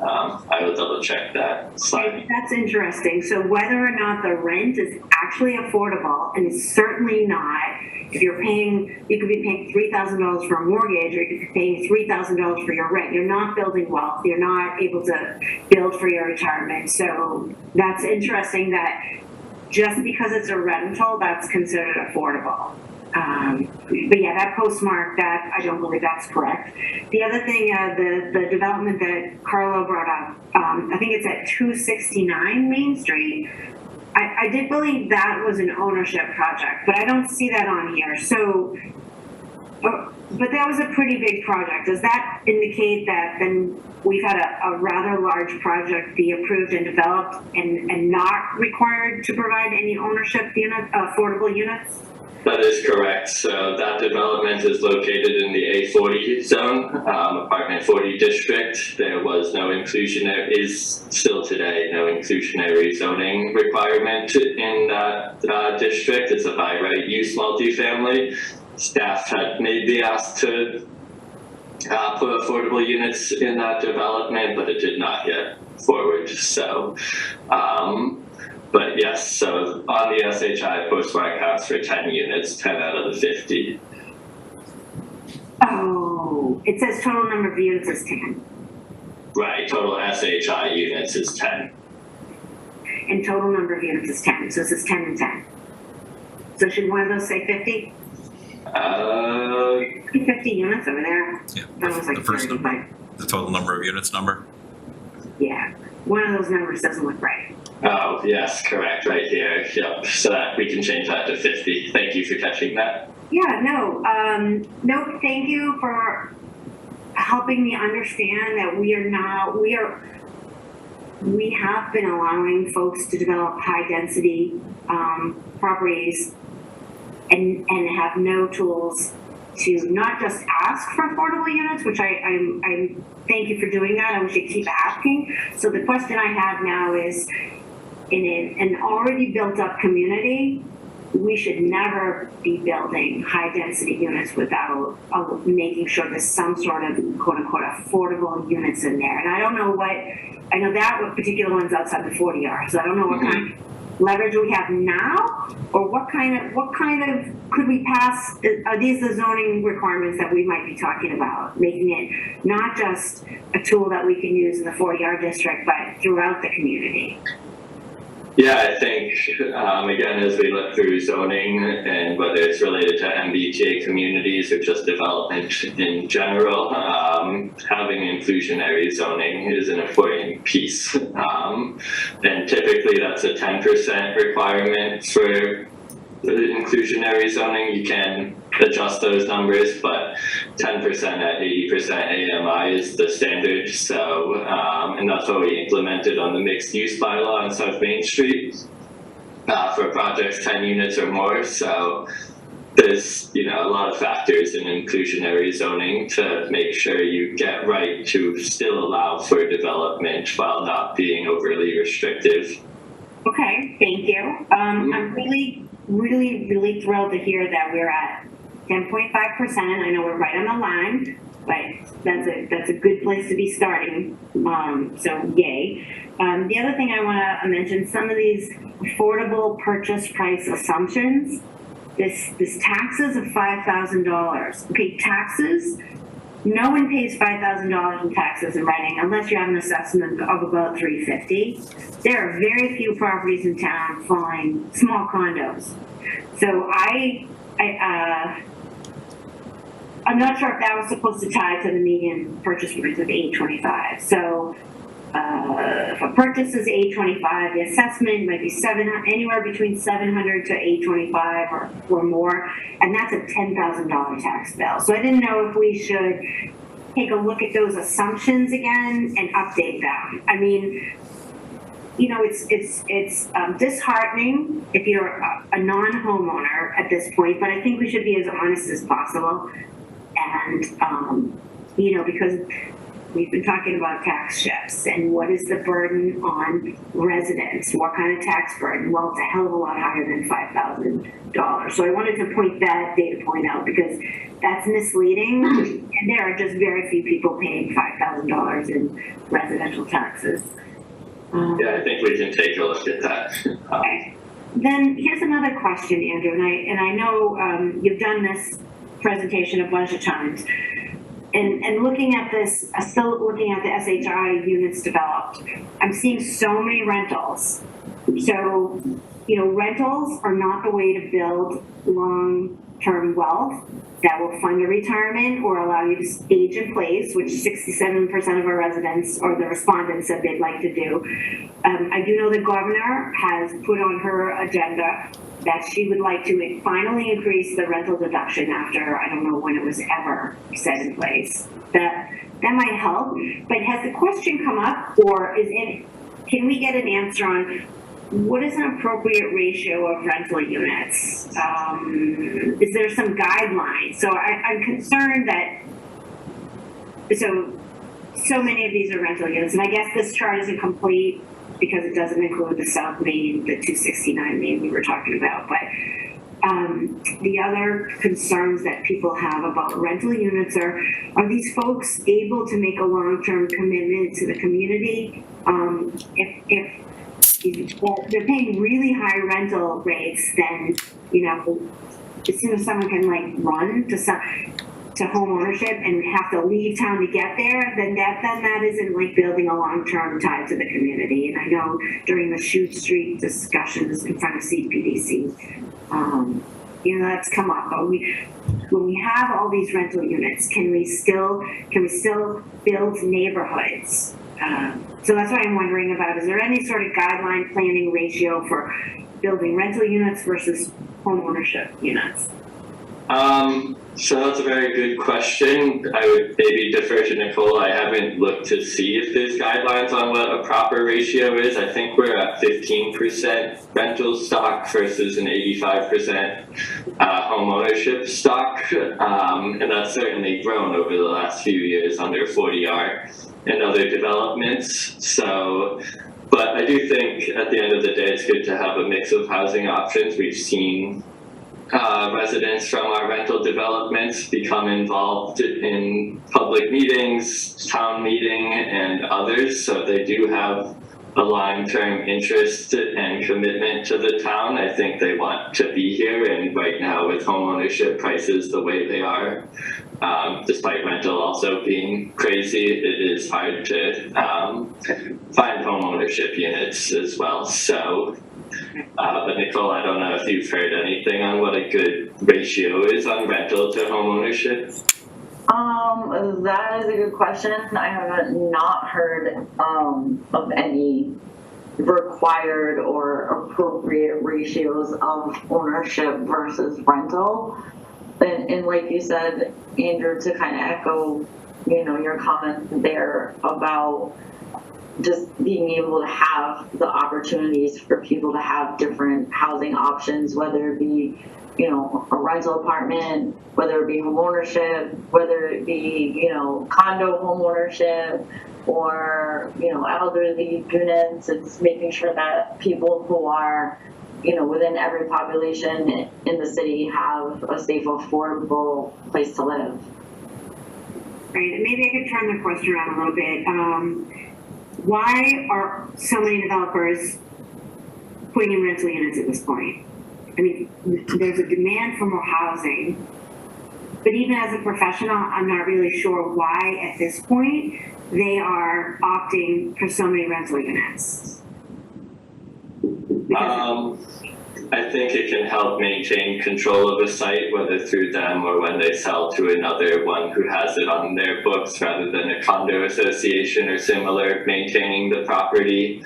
So it's part of the market and developer game, and then also it helps Reading, again, when under 40R, when a rental project comes through for affordability requirements of 25%, so that includes all units on the SHI, which does help the town achieve its 10%. So understanding that 75% of a project's units that get on the SHI are not truly affordable, but count as affordable on the SHI is an odd thing, but it has helped us reach our 10% to date.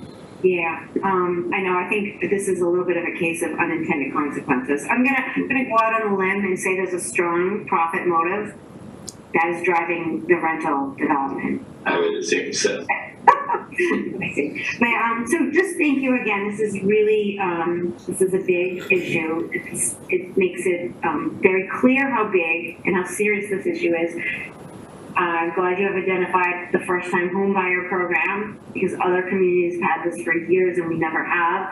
And the CPA is also a good avenue. And I'm going to stop. Thank you. Thank you, Karen. So, great discussion, in particular that last set of interchanges was really helpful in kind of thinking this through. Couple of comments. One, as you're rethinking some of the assumptions that related to taxes and things that Karen brought up, let's relook the interest rates also, because that also was going to be a big piece of this. The other thing is that I think we need to just keep in focus that the 10% guideline is what allows us to develop the community the way that we want to, as opposed to being held hostage by 40Bs. And so I think, although, the 10% is a laudable goal, it's great to be there, but that doesn't mean that we're kind of doing the job. It just means that we're able to define things ourselves. And I think that's really important. In the examples that were cited here, whether it's starter homes or workforce housing, options for empty nesters, these are really interesting things. Some of this came up at town meeting. Some of it we've been talking through a little bit, where there are folks, empty nesters, maybe older empty nesters, who would love to stay in town, would love to downsize, and they have zero options.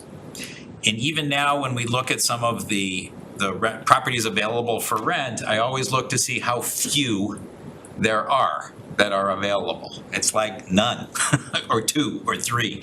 It's really, really low. So it's kind of like, it's a little bit closed at the moment. So I think these goals are really important. I think having a plan that looks at these different areas is great.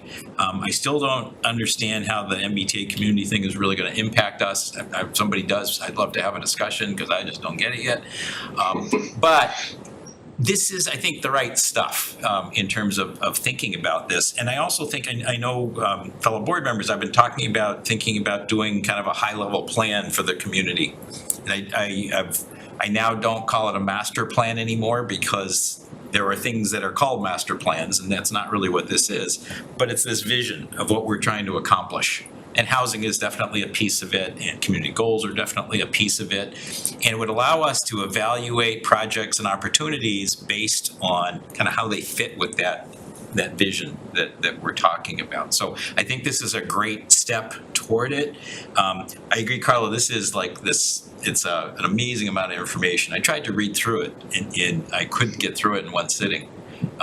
It's just, there's a lot there, and I get it. And there are so many different kinds of examples and opportunities that we got to work through. So all that said, I think this is great. I think we're on the right track. I think it's important that we think about some of those examples that are on that kind of aqua slide up there. Just to think about, okay, how can we accommodate these, whether it's going to be through South Main Street or it's going to be other locations. I think we do need to rethink Oakland Road at a smaller scale. And see if that can be an opportunity to achieve what we want to with town-owned land that's just sitting there doing nothing otherwise. I think it's a great opportunity for that. Just to kind of think through our next steps and following up on Jackie's question too.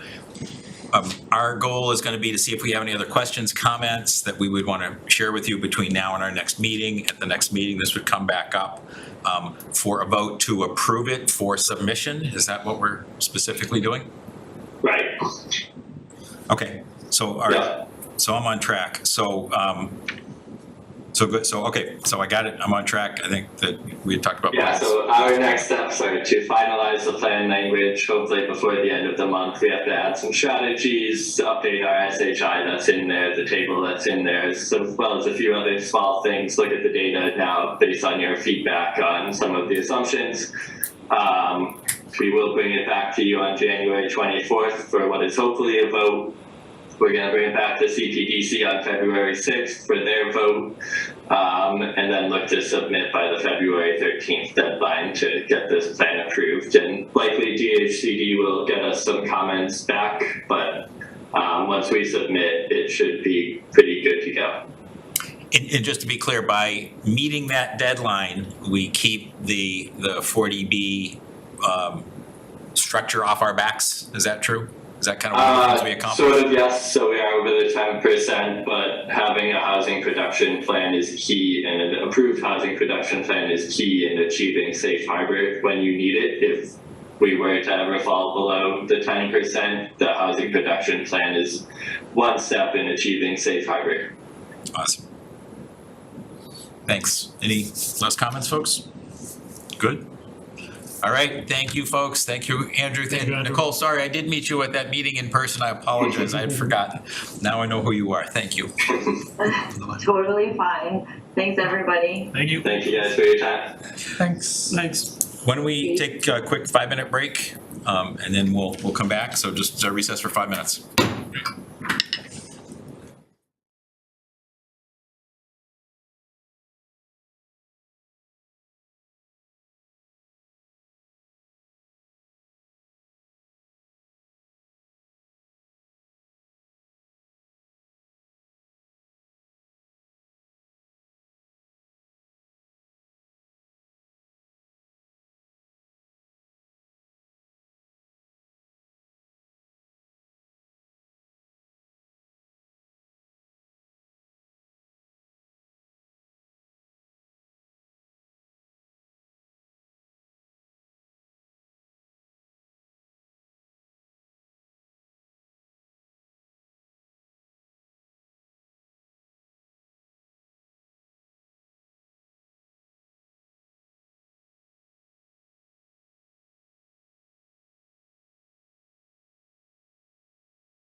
call back to order. Rob, I hope that was loud enough for you to hear.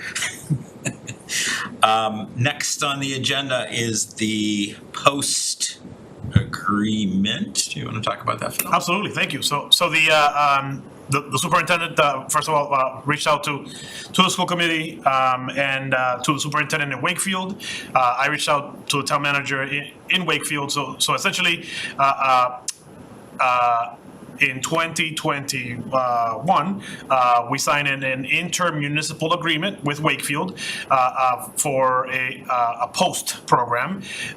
It's roughly $60,000 a year, and it allows Reading students to participate in a program in Wakefield. The superintendent has explained that there is only one student in the program right now, and that student is graduating, and that there are no students in the pipeline. And furthermore, Reading is in the process of building out the Embark program, which he explains supports basically young people in Reading who are 18 to 22 years of age, and essentially it creates a similar program in Reading. So the superintendent is requesting that we terminate this intermunicipal agreement effective June of 2023. Obviously, he wants to do it sooner rather than later to give notice to Wakefield, and as I said, it does provide a savings of $60,000 a year, and has minimal impact or minimal apparent impact to the school department or our relationship with Wakefield. So the school committee has reviewed, and this is their desire as well, and obviously the superintendent's the one who brought it up. Wakefield doesn't have any issues with it, obviously. They've already got their town council's already signed the document. So it's just to us to see if we had any other questions to address. Superintendent did offer to come. I suggested perhaps he didn't need to, that Fidel could cover for him. But Carlos, do you have a question? No, I think pretty cut and dry. Yeah. Chris? I guess my thing would be, why did we get into this in the first place if we had one student in the year? That's how long it's been. You said October of last year or something? So the IMA, I believe, was signed in 2021. It's in the packet. Why do we engage in it? I'm not sure. I didn't ask that question. Why was it signed in the first place? Yeah, like, to me, you have to have a demand there to be able to do something, and have one person sign up. I guess they wanted to be the one person that signed up for it, apparently. Well, I think it was more offered as an opportunity, and in hindsight, not many people signed up for it. Yeah, right. So I don't fault them in trying to do it. It sounded very interesting and offering opportunities to share. Just there weren't that many people that signed up for it, and the last one is going to graduate. And we did ask the question: is there an expectation of it continuing? And there's no one that seems to be interested in signing up for it. So it seems like a good time to stop. Did someone from Wakefield come here, or it was only one way the other way? Only one way. So it was us sending students there, and the IMA would naturally expire in 2024. So the reason why it's here is to terminate early.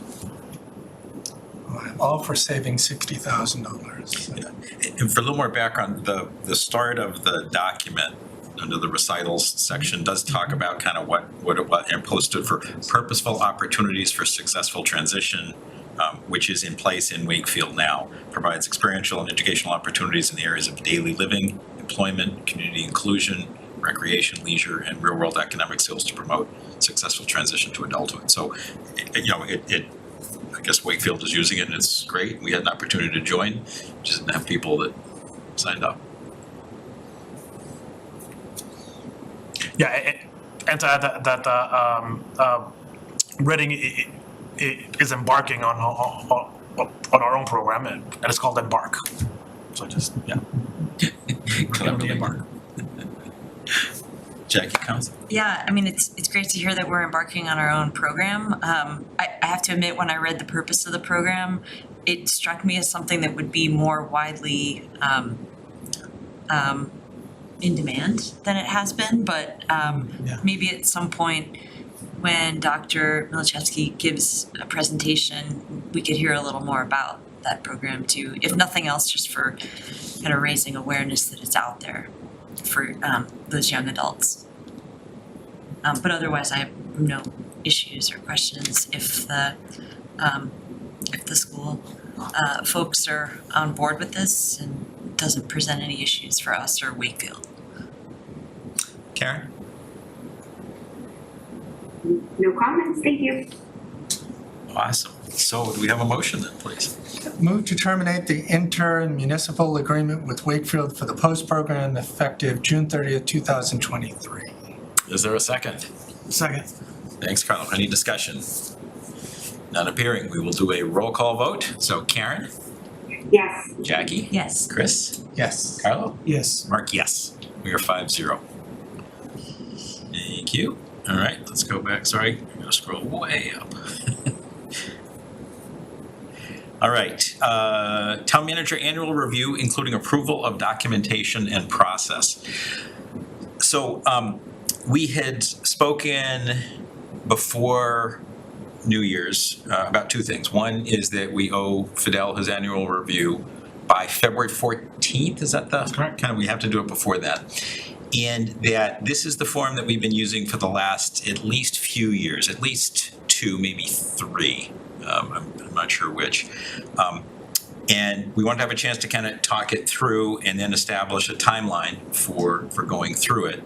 And my thought was that if this is largely acceptable to do it this way, we could commit to getting it to, I'd say, Sean, as the kind of outside person that brings things together.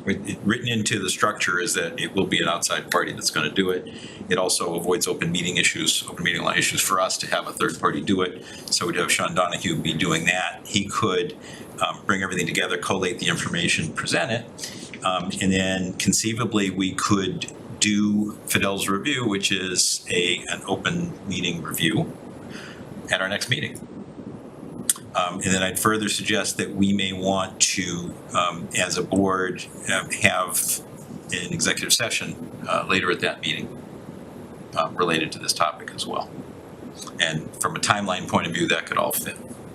At the end of the meeting or before the At the end of the next meeting. In other words, we do the public review. Oh, And then we could, there may be 2 reasons for an executive session next meeting. This would be one of them. The other, just to jump in for 1 second, would relate to, we'll have the bids, the RFP for space for municipal purposes closes the day before our next board meeting. So that was my thought on process, and I wanted to open it to board members, see what you think of that suggestion in terms of structure. Any comments on this particular document? If people are agreeable, perhaps we could get it done by next, like a week from now, a week from tonight. If we could have our input to Sean, that would give him some time to bring it together. And then we could do the review together at our next meeting. Any thoughts, comments?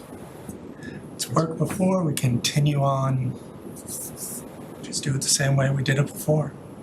I mean, for me, I'm more hands-off. I don't like, I understand this is a formality, we have to do it, kind of scenario, but I'm under the mindset, when you screw up, you're gonna know about it and correct it. If not, it's time to move on kind of scenario.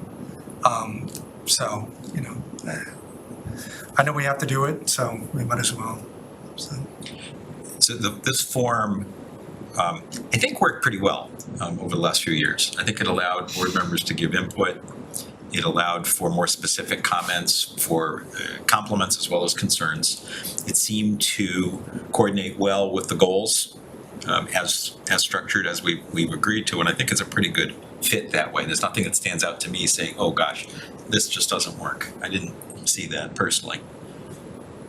But, okay, great. Carlo, any thoughts? no, I think I would appreciate, because I probably didn't save it, if we got from Caitlin, last year's evaluations sent to us that were not for Fidel, but as a reference. And I think maybe I missed it, but I don't think Sean sent us. He did, it's public. Okay, The accumulated, no, I mean the Oh, sorry. individual form that we have to fill out. so it's in the packet, you can Okay. see it. Yeah, so I saw that in the packet. We don't- But yet, so would it be easiest, do you think, for Sean to send us an individual Word doc? Yes, it would be great. Hi, Sean. Hi. If I could chime in for a second. So yeah, in the past, hello everyone. In the past, I've usually coordinated with the chair about sending off the form and the dates and whatnot, and then I just sent it to each board member one by one, and it was in, I believe it was in a Word version, Carlo, but I have not sent anything yet this year. All right, I just want to make sure I didn't miss it because I know the one in the packet is not No. a workable document. It's just a. Right, PDF. Yeah, right, so that's all, yeah, and then if you could send us all last year's review that we sent in. The one he said back. Yes, sorry, yes. Do you want the fully, are you looking for just your comments or like the full board review? For me, just my comments, I mean, I think, I'm not gonna speak for the rest of the board, but, Okay. you know, obviously I was involved in two of these, and last year's was more top of mind than the first one. But I do recall a lot of the comments from other board members, but I'm more interested in mine. Sure. Cool. Karen? Thank you, Mr. Chair. I don't have a problem with using that format, but what has been very awkward and very time consuming for the past 3 years is that the sections didn't tie to the goals that the select board set. So I would ask that I not have to make up and do this crazy trying to figure out which goals we set and where it fits on this evaluation form anymore. That isn't appropriate. I think an evaluation form should reflect the goals that we set.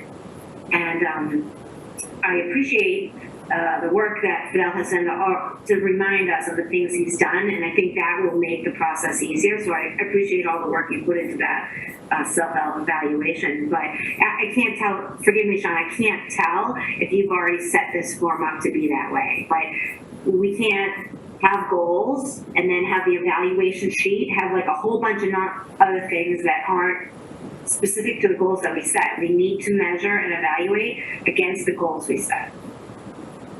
Yep, I don't think I've done much yet this year on this, so Okay. I can take a look at that. To other folks. Yep. I mean, it's really hard when, you know, the evaluation form says, how did the candidate do at XYZ? And the goal you gave was ABC. And it's really, really difficult. So, and it just doesn't make any sense. I think if I could, if the goals from the presentation that Fidel included from April 19th of 2022 called Town Manager Goals, those specific goals are already incorporated into this sheet. So I think you did a good job already, Sean. I haven't done a whole lot yet with it this year, but I believe last year, thinking back, we had put goals on each sheet and Exactly. whatnot, but you have to revisit it. Yeah, so you can just make sure that's complete. Sorry, Karen, go ahead. I don't remember the select board, for instance, says earning the trust of staff and community. What was the goal the select board set?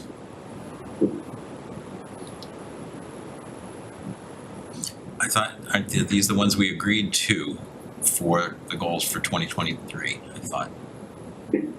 Let's check that. Let's make sure that what's in this presentation is what we had agreed to, but that's what I Yeah, thought. I think it's super, this presentation is phenomenal, and it will save me having to go through lots and lots of notes. But I want to make sure that the select board approved goals in the public session, so those goals should be in the evaluation. And then no doubt this presentation and the items on this slide feed into those goals, but we need to evaluate based on the goals we set. But going forward, we didn't exactly set the goals to these 4 buckets, I don't believe. But I'd be open to talking about whether next year we shift how we set goals. So for the purpose of this year's review, Sean Fidel, can we ask you to just coordinate, make sure that the select board approved goals are the ones that we're reviewing here? And then separate agenda item, Karen, I think we should set up is establishing the goals for next year. Yep, figure what exactly those should be. Perfect. Jackie, I'm sorry, I didn't. No questions or issues with the form. It's Okay. my first time filling it out, but I do like the fact that Fidel's April presentation coincides with the subcategories here, so. Carl. Quick note, I don't want to speak for Jackie, but it might be helpful for Jackie to get all of our comments from last year. Yeah. Because it did help me my first time doing it. Okay, thank you. Just, Yes. not a cheat sheet, but just to see, because, when we get elected, it's, in April, Right, and then it's passed. yeah, it is so, but Fidel's situation is different because we hired a new town manager. Right. And so it's a little bit different for you than it was for like me and Karen 3 years ago, so. So actually, if you wouldn't mind sharing the final form with all of the comments with board members individually, that's probably makes it great. easier, yeah, it makes it Yeah, easier. we'll just do that. Yeah, good. Yeah. So that's what I meant. So just to confirm, you want me to send the final form from last year with all the comments to the board? Yes, and then Carlo Okay. also requested. Well, then mine are on there. You'll be there already. Mine are on there, so that's fine, yeah.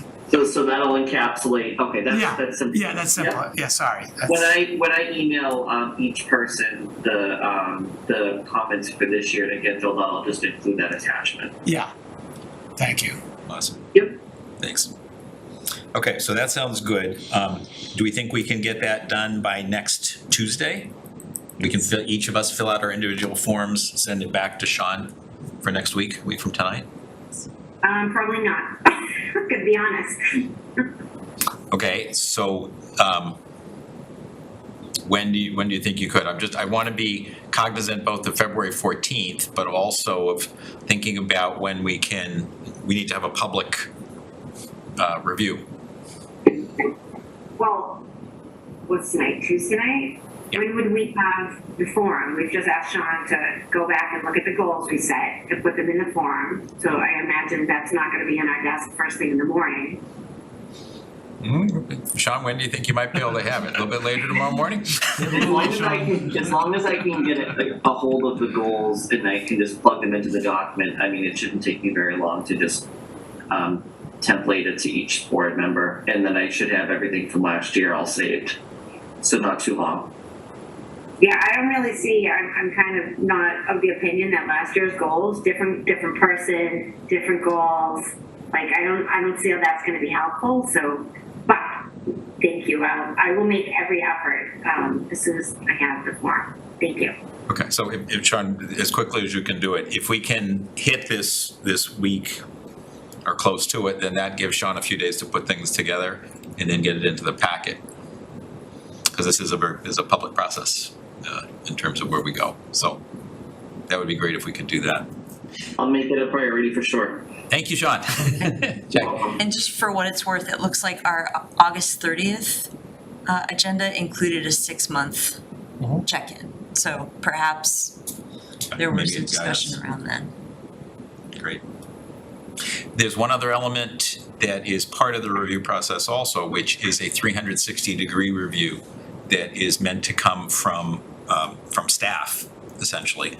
And I have the wrong computer with me, sorry, so I don't have access. But Fidel, I think you sent it out. We talked a little bit about it. There's a requirement for the superintendent of schools, library director. Yep, and then 5 more, three of which should be direct reports, or at least 5 more. Right. So one of the thoughts I had was, I think the town accountant, Sharon, would be a good person, an additional person, not a direct report, but it is, so that would be an additional on top of. And we would be asking them to make this a priority and get it done next week if they can. And then to look at current people who essentially work for Fidel directly or indirectly. And then we put together kind of a quick list, open to comment, but I think we had fire chief, police chief, DPW director. We had the assistant town manager, Matt, and facilities Joe Huggins. director, Joe Huggins. So those are just suggestions, wide open to who you folks might think might be appropriate. So 360-degree review is literally the opportunity for people. I'll let Sean describe it better than I can in just a moment. But it's an opportunity for people who work with Fidel, for Fidel, to offer some feedback also in terms of how that's working, how, what's going on, provide different perspectives. And that's often done, particularly with senior managers, to get more perspective in terms of what's going on and to make sure that we're understanding kind of different aspects of how he works in the community and inside the organization. Sean, how did I do? Was that medium? You did pretty well, Mark. That's exactly how I would say it. It's definitely something that in the municipal world, I had reached out to some colleagues and people are more and more interested in this because it's not something that's done very often. So in the municipal side, at least. Yeah, although we did put it into how we would review Fidel specifically. Oh no, Yeah. I totally understand that. People were, what I should say is people were very interested in starting to do this themselves. Got it. Thank you. Karen, do you have a comment? I see your hand. Was it from new or old? New. It's a new one, Mr. Chair. Go for it, please.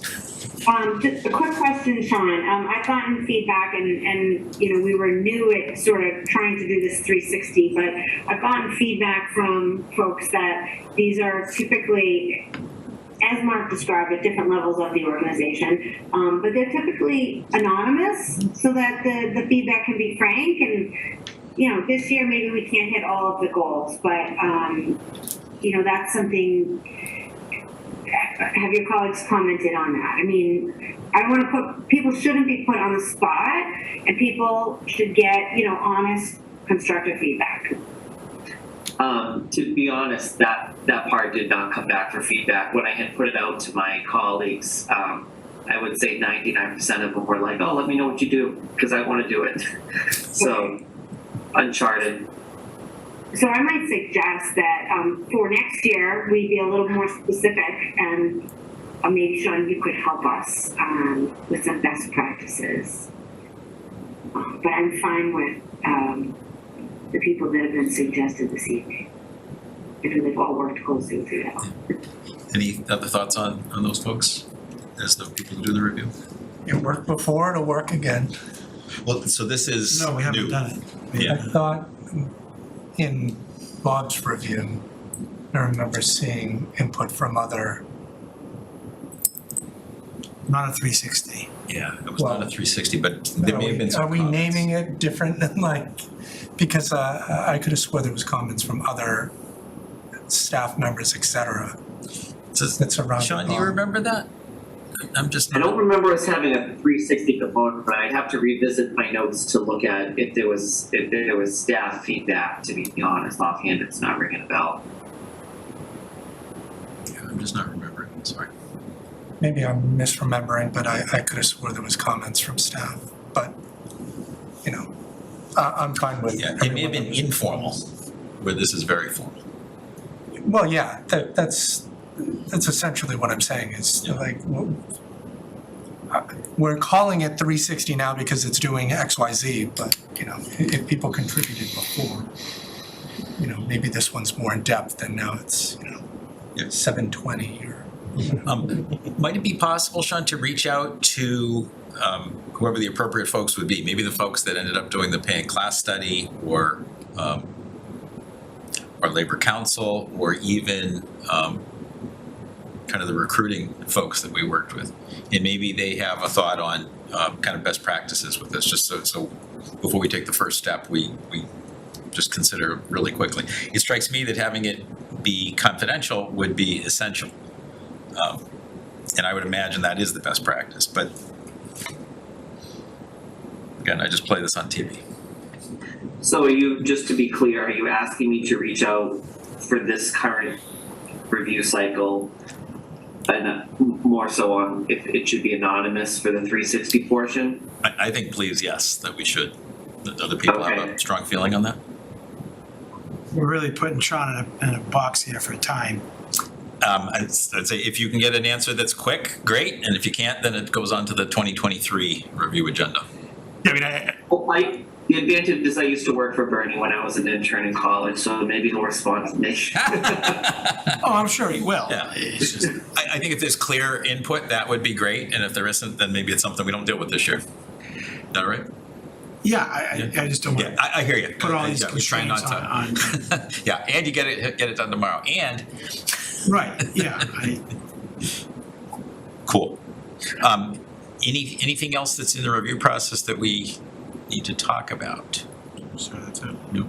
And so the schedule sounds reasonable if we can make that happen. We'll make our best effort to accomplish it for next week. And then get it to Sean. Next Tuesday, be our target to get it in.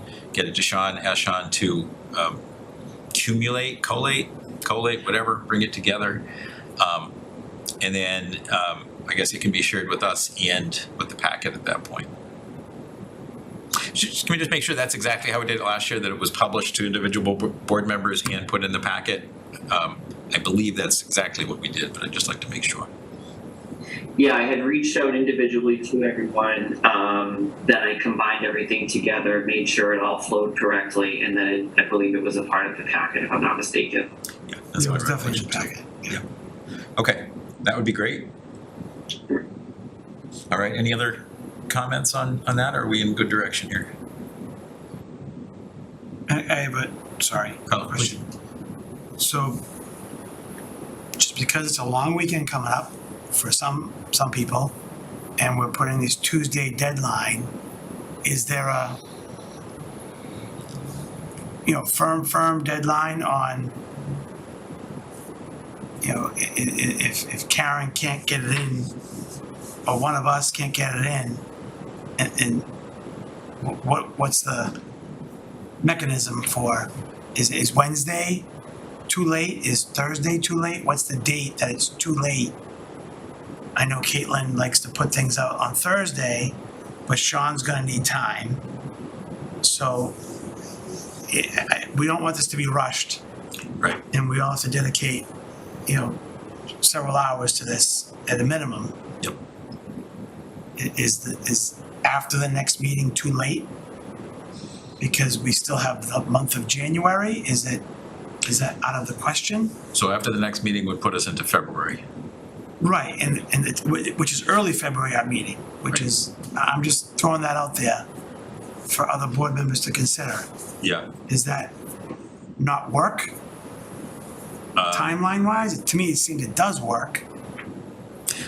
It could. I like having a deadline, but I think a week Yeah. with the long weekend coming up and we don't know what people are doing. Nor should we have to announce what we're doing or not doing this coming weekend, but it puts we need a deadline, I get it. But I don't know how everyone else feels, but. I was gonna say, our next meeting is January 24th. Why are we acting as if it's the 17th? Am I missing something? Because Sean, 17th would be to get stuff in to Sean Sean, needs time. and then and then it it's would go into put the in the packet packet. for our meeting for the 24th. I mean, I don't wanna say that Sean is incapable of doing it in a day if he needed to, but, it doesn't seem like it's gonna be that super complicated. I think that if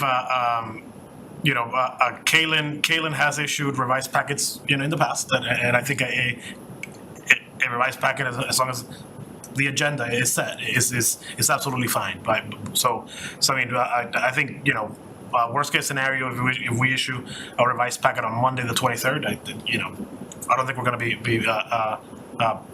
breaking any rules. Right, and it'll be an agenda item, so that won't be the issue. It's just backup information that we're Yeah, I just want to give us enough time and Sean enough time. That's all. Agreed. So And Caitlin. Yeah, so maybe, if we targeted Tuesday, but looked at potentially Wednesday as kind of more of a drop dead. And even, so, town hall's not open on Friday, so it'd be great to give Sean at least Thursday to work on it if we can. Correct. Maybe Wednesday is a slight extension. Does that work? I'm just, Karen, are you feeling likely here or concerned? I would love, more time. I got a busy 5 days ahead of me, so I'll take Wednesday. Phil's absolutely correct. As long as it's the agenda, we can update the packet. We don't have to put it in the packet like the same amount of time in advance. But if you want to get it on the 24th, I will make every effort to get it done. So why don't my suggestion is let's go for that. If folks, don't wait until the Tuesday or Wednesday. If you get it done sooner, we can get it to Sean and he can start working on it sooner. And let's see where we are. If we can accomplish it in that time frame, that would be great, and let's go for it. Good? Yeah. All right. Thank you, Sean. Really quick clarifying question for me, because I have all my marching orders here, but so we're going with those staff members, and I am going to be reaching out like we just discussed. But we said those 7 staff members were the ones that we're going to go with, correct? Yes. Okay. So it's the ones that we mentioned specifically. Yeah. Yep. And then are those getting combined together, or should those all be individual? I'm hearing that they should be combined together, but combined anonymously. So I think that's compiled so that it'd be hard to identify who answered what. Yeah. Unless that person calls me and says, "Hey, by the way." And that'll be hard to identify. Yeah. So I could have, just to make sure that I have it correct, I could do 2 different packets. One is board members and one is like anonymous staff members of that. yeah, that makes sense. And the board member is specific, as you did last year. Used colors and initials and things like that. And the other one would be anonymous and obviously not colors and initials. Yep. No, that's fine. Thank you. I just wanted to make sure I had that correct. Mark, Mr. Chair. Karen, okay. Following on Carlos' remark, so we're dumping this on the staff members as well. Yeah, So so- maybe more time would be a good thing. Well, so I think with the direct reports, there's no issue. And I think we're asking the other folks nicely if they could accommodate this timeline. It would be great. I'd love to do it for the 24th if we can. If for some reason it just is too onerous and can't happen, then we'll have to adjust it. Okay.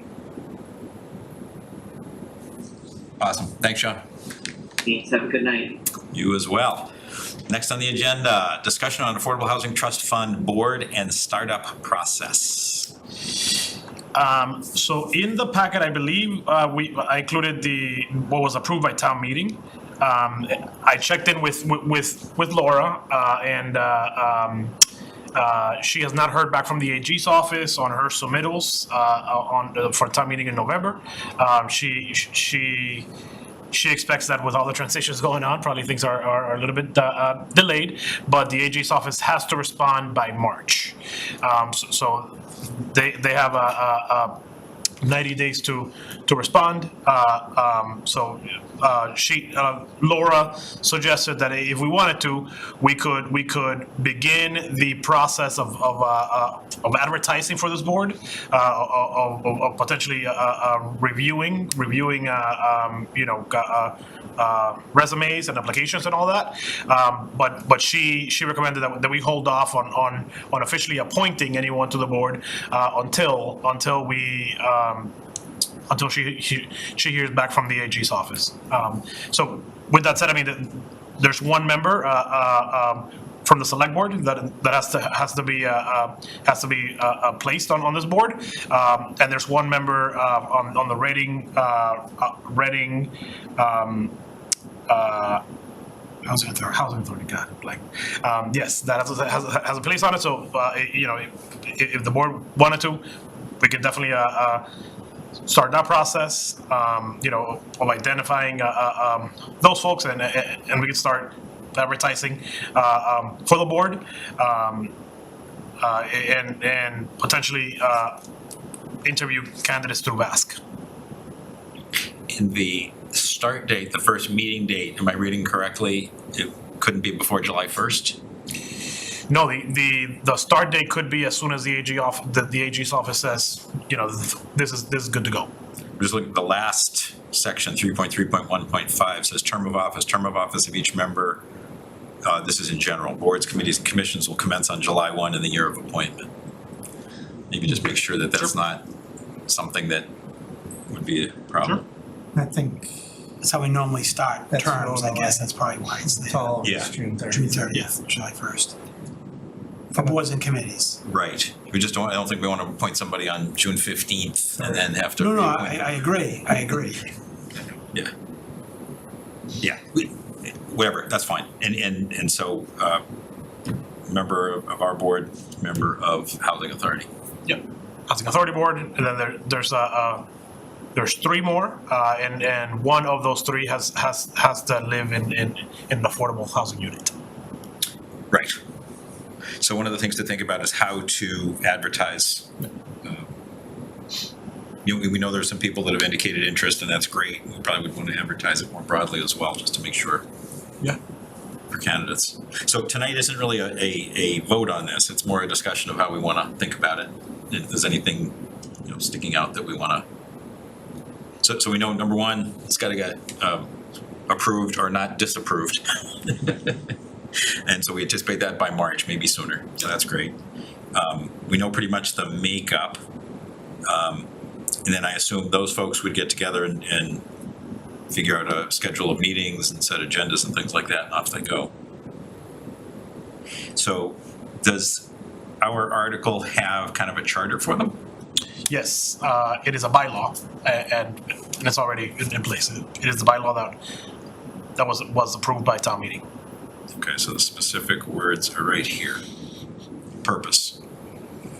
Create a local affordable housing trust to be known shall be to provide for the creation and preservation of housing that's affordable in the town of Reading. So that's broad. It's got some general duties. I think maybe, should we think about what are our expectations of this group? And I think that's more of a discussion. What are we hoping to get this group to accomplish? Yes, these are, they do the specifics of carry property for accounting purposes, et cetera, but what are we hoping that this group's really going to accomplish? Cal? I have a technical question, I guess, where this is a bylaw versus just a board or a committee. Do we have how much say do we have as a board, as board members because everything is laid out here in black and white. So I'm just asking, it's a technical question for me. Are we able to say, well, we expect this? I mean, Not specifically, but right. these are our expectations. Yeah. And if they're not in this language, is that allowed? I compare it to the Permanent Building Committee, for example, which is a committee that was created on a bylaw. I think you appoint them. You appoint those folks, and they have duties are set in bylaw. I think giving them some guidelines of some pointers, I think is appropriate. But obviously it has to not be in conflict with the bylaw. That's what I mean. So I don't know what direction Mark is going, and we can't tell them to do anything. I think we can give them a general idea of how to get started. I think they need something to kind of That's get off different. the. There's some guidance. I think guidance is different than, I'm trying to understand. Guidance is different than, well, these are our expectations, being the five of us and the future five of us. These are our expectations. You have to live up to them. Got it. Understood. Yeah. That's all I'm asking. So probably guidance is more along the lines of what it is, to your point, not you shall accomplish these 5 things by year end. Right. But I think that it would be very helpful to give them some guidance to get off the ground. I totally agree with that. Especially when it's brand new. Yeah. Jackie, go ahead.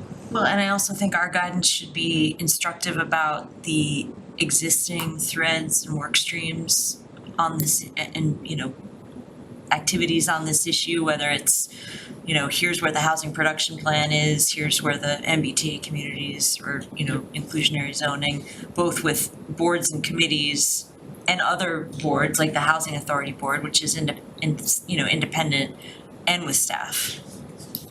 Yeah, and to your point, there may be a little bit of kind of understanding who has responsibility for what. At least a layout of what that is, and then those groups are gonna need to talk to one another, obviously. Yeah, and I think identifying the areas that there are common responsibilities, because that purpose, like you said, is really broad, and it also kind of gets into some of what staff is doing, some of what, frankly, you know, bigger groups like town meeting will need to do, like when we, you know, amend the bylaws for it, or attempt to amend the bylaws for MBTA community zoning. I wondered too, Fidel, any thought to what level of staff support may be needed or desired for the group? Or is that something that they should kind of think about themselves and then come back and ask? Yeah, I think that's probably gonna be a conversation. I know that I'll be involved and I'll attend every meeting, which probably means that Caitlin and or Jackie will be involved too. But I don't know that there's a lot of staff members who are passionate about this, like Andrew, like Ben Karras, who just started. Jane Wellman. So yeah, I think that internally there is a lot of support. Cool. Does anyone feel like they have some thoughts on these initial guidelines, or is this something we should take under advisement and bring back and talk a little bit more about? Maybe we kind of think of what we have in mind for guidelines and then share that as a group. I don't have that kind of all laid out and ready to say, I think it should do A, B, and C for guidelines. I don't know if others do. No. I mean, no, I don't either. I guess I'm just used to, I think, maybe Karen can help me. I think this is the first board, you know, you've been on doing this a little bit longer. I think this is the first board where hasn't been a charge by us. Versus town meeting, bylaw, attorney general. So this is a little new for me as well. And I think guidance, meaning, you know, we're gonna have, you know, all our boards and committees now are made up of residents. You know, we had the park committee, we have the Simon's Way committee, we have Recalc, we have the ARPA committee, and a lot of those people are attached to town government or part of town government. And when we get 3 residents that, let's say, are not a part of town government at all, they just check the boxes of experience and the one affordable housing person. What's their level of expertise? What's their level of prior town government, town involvement? And I think that's where the guidance comes in. But like you said, that first, the purpose is so narrow, even though the duties are all over the place, like Jackie said. So that's where I guess, yeah, we can't do it tonight, but like having a charge is really helpful because we form it. Yeah. You know, in this case, I don't know if we're even allowed to. So how do you? But I think that your comment before is fine, saying that, you know, here's kind of some guidance and some tips for getting started. To the extent that they don't have a lot of experience necessarily, but we'll see who the members are. Right, Offering some help along those lines, helping them understand the roles and responsibilities of the housing authority, of other groups that they're going to be interacting with, I think will be really helpful. I just think that there's the chance that they could kind of sit down and at the first meeting and kind of say, I have no idea what we're supposed to do.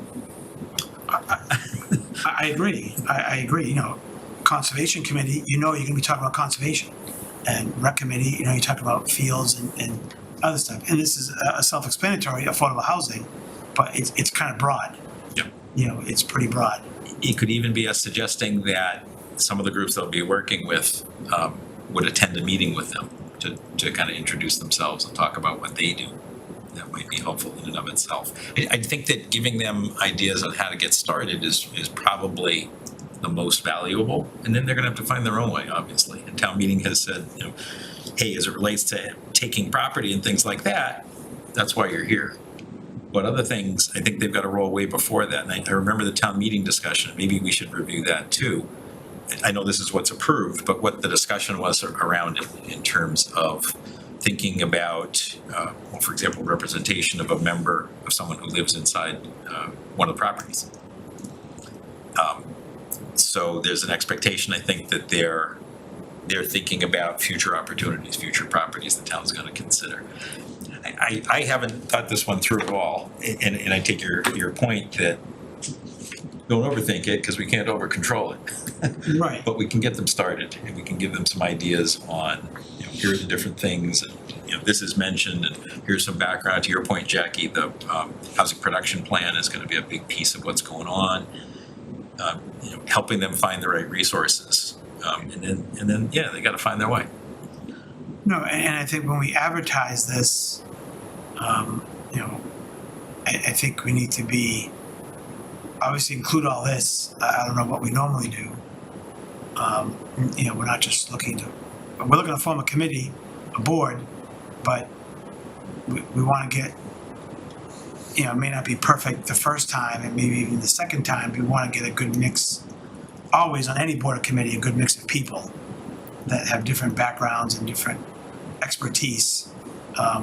But I think we really need to list this whole couple of pages that we have in front of us right now from town meeting as part of, I guess maybe that's what we normally do. I can't recall honestly right now, but I think to have as much information out there when people apply instead of, and they have the right to ask us questions and ask town staff questions, but I think reading all this and they initially think they want to do it, then they read all this and say, well, other than living in town, I really have no, what can I contribute to this board? I'm not trying to weed people out necessarily, but that's kind of what I'm saying.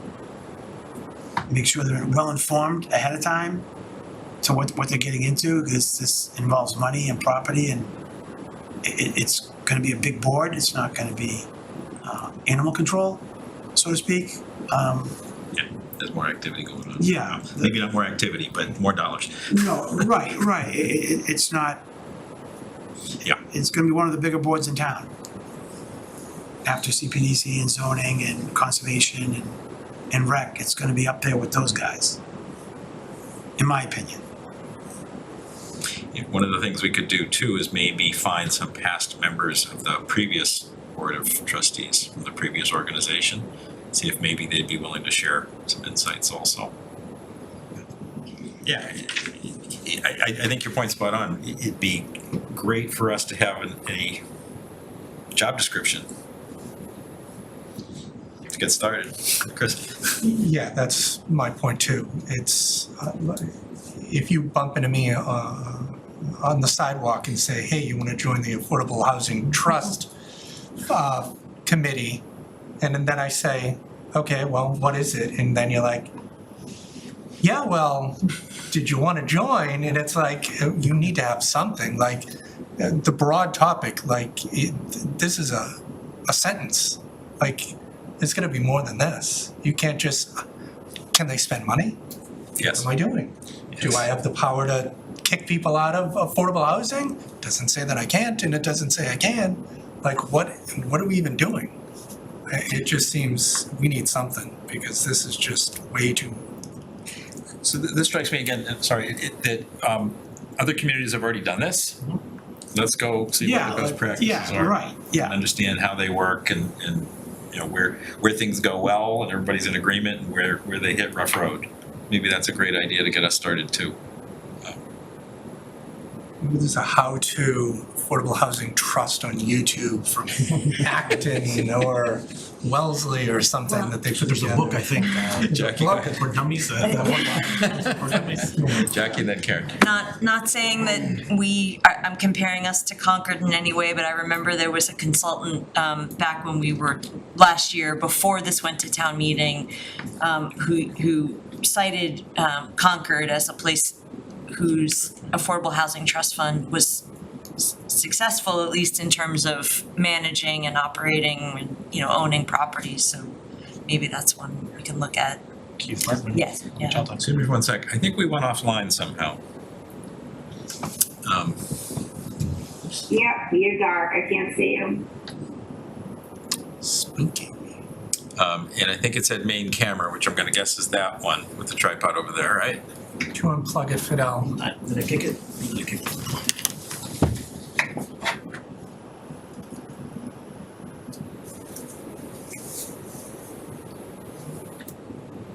Preferred speaker is disconnected. Oh, it's coming back. Logi Rally camera is disconnected.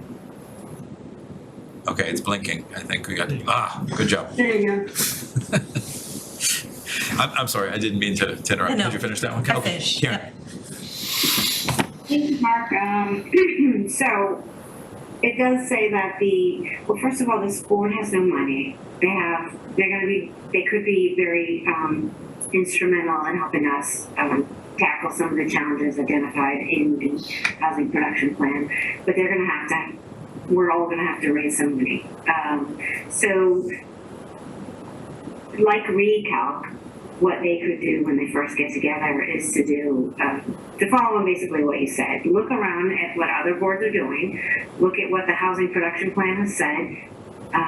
We may want a first-time homebuyers program. We may want to join CPA, and there's a lot of interest in that in the community. So certainly the first thing they will not be doing out of the gate is spending money, but they're going to have to think about how they can best support reducing or supporting affordable housing. That I think is item number 2 in this list. So I think once they get together in a room, I'd love to give them some guidance. Someone said that earlier, so I think we can take it to that. But then I don't think we have to define their raising debt for them. They're gonna want to start doing things immediately and realize they don't have a lot of funding to do it. So I think actually they will have the funds that are in the existing affordable housing trust. So they are gonna have $400-something thousand in the kitty to start. Right, and that's not gonna It's not gonna, buy anything. It could potentially kick off an affordable first-time homebuyer program, but yeah, they're not gonna get very far. yeah, I love the idea of Concord as an example, and maybe others that are out there. Let's see how they've done it already. So how do we want to do this? Do we want to kind of each individually explore this a bit, come back maybe in late Feb? Or do we want to try to find, is there a person that would like to kind of spearhead looking at other communities and see what's going on? Is there whatever preference? I can take a look at other communities that have launched an affordable housing trust fund and report back. Does that work for everybody? Yeah. That'd be a late February deliverable, Yeah. just so that I can The 30th of plan my February. homework. Closing the warrant. Mark? Yes. Karen? Okay, so I would never tell Jackie not to go in to look into this. And certainly Fidel did bring in that expert for us. So, clearly I would be rewatching that, not reinventing the wheel. But I really also think that this housing trust, aren't they going to have the responsibility of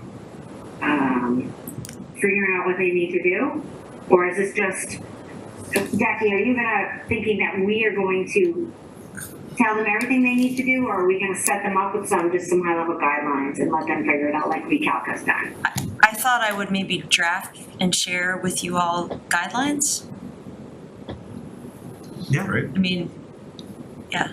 Yeah, maybe if it's possible, we even interview some of the folks in one or more communities and kind of, here's how we started out. And here's what we found was, easy and hard, and here's how we did it. Yep. That'd be great. And again, we would be using this to help these folks launch. Yep. And probably giving them some contacts that they could reach out to. Yep. And then figure it out from there. Thanks. All right, anything else on this? No, so we'll look to Yeah. late Feb. Awesome, thanks, Jackie. Budget All right, perfect. by 24. Thank you. Caitlin, if you can go to page 163 in the packet, that'd be great. So the school department has finalized their budget, and it was presented to the school committee, I believe on Thursday, and then on Monday of this week.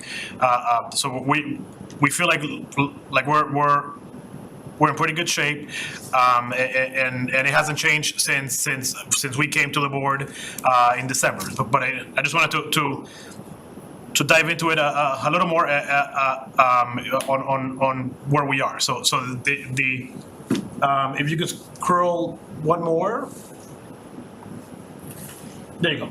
So this is what I presented in December. We are having a FinCom meeting on January 18th to just go through it one more time.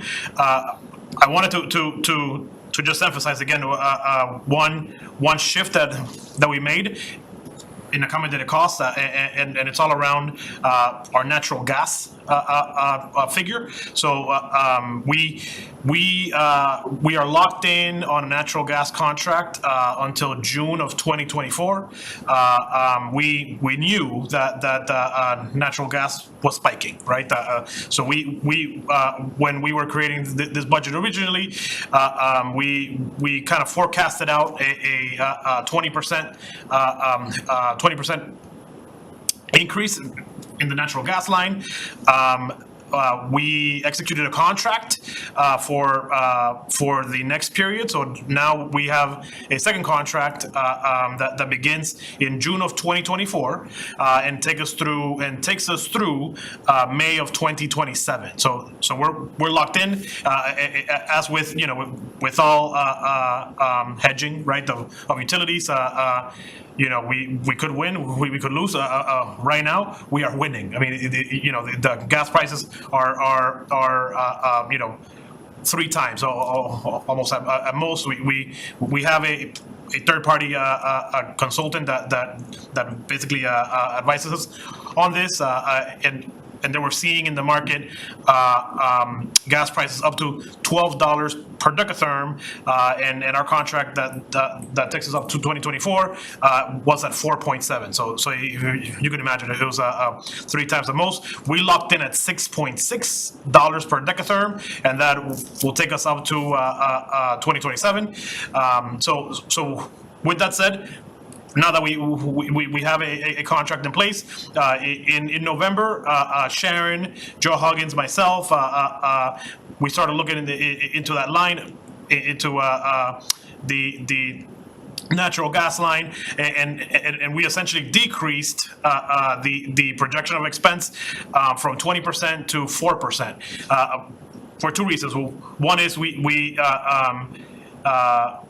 the contract begins. Our new contract begins in June of 2024, which will have the majority of the impact in FY25. So we wanted to be mindful and not hamper our ability to fund other things in FY24. So that cost a reduction in accommodated cost down to 3.8, and if we keep the same free cash guidance that was issued by FinCom, which is $3.28 million of free cash, then it results in a school operating budget of 4.3 and a town operating budget of 4%. So that actually allowed us to really tackle a few things. One is we were able to take the select board reserve up to $20,000, but most importantly, we were able to squeeze in Chief Burns' requests of starting that transition of taking the captain, taking the captain in charge of the fire department out of the fire truck. So if you recall, that was a four-phase process, if you will. Town meeting approved a new vehicle in November, which was essentially phase one. And in FY24, we feel pretty confident that barring any changes from FinCom or town meeting, that we are going to be able to afford the $60,000 that he projected to start phase two. So just next slide. You know, an outline of the process. The school committee has to finalize their budget by the end of the month, and it is my intention to finish our budget shortly thereafter, and actually after the meeting on the 18th with FinCom, I feel pretty good about taking our budget home. Next slide, please. Once I do that, I will come to the select board with a preview of what the water and sewer rates will be for next fiscal year. And as you can see at the bottom, right, we have to have a public hearing to set those rates. Last year, it was done in May, but as you can see in the calendar, it fluctuates. March, sometimes June, other times. So we most likely I will request that the board votes on it in either April or May. And one big reason for it is the MWRA will send its initial projection in February, but the MWRA board doesn't vote on it until April, and obviously that's a big portion of our enterprise budgets. I am continuing to pursue tiered rates, and we hired a consultant to look into that. So I plan to come to the select board with a view on that as well. And keep scrolling down, Caitlin, to the scorecard, the spending scorecard, which is what FinCom would vote on, obviously. Next slide, Caitlin. And actually one more. So the spending scorecard is what FinCom will typically votes on in once they review the budget in March. We are planning to go to them in on the 18th of January, just to give a preview of the budget.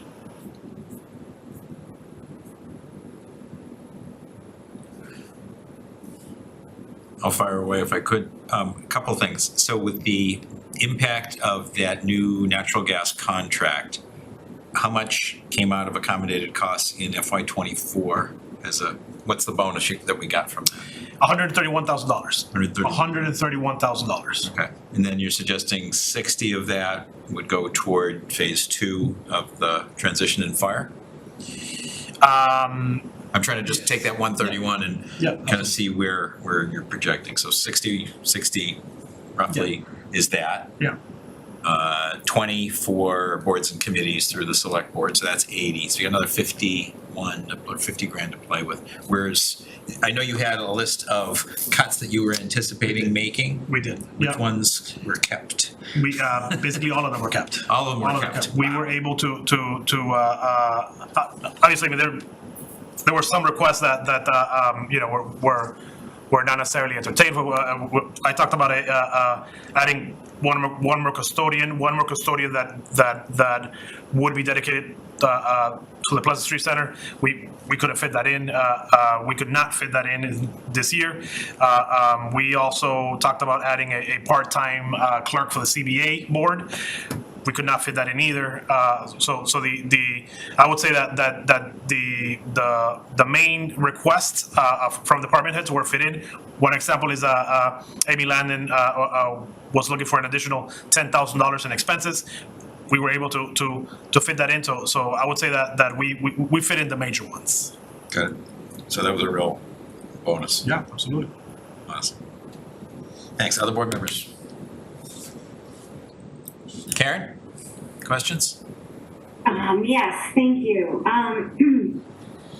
So I think, sorry, being on Zoom, can you tell me, to summarize quickly, the new gas contract, how does it compare to the current one that's expiring in 2024?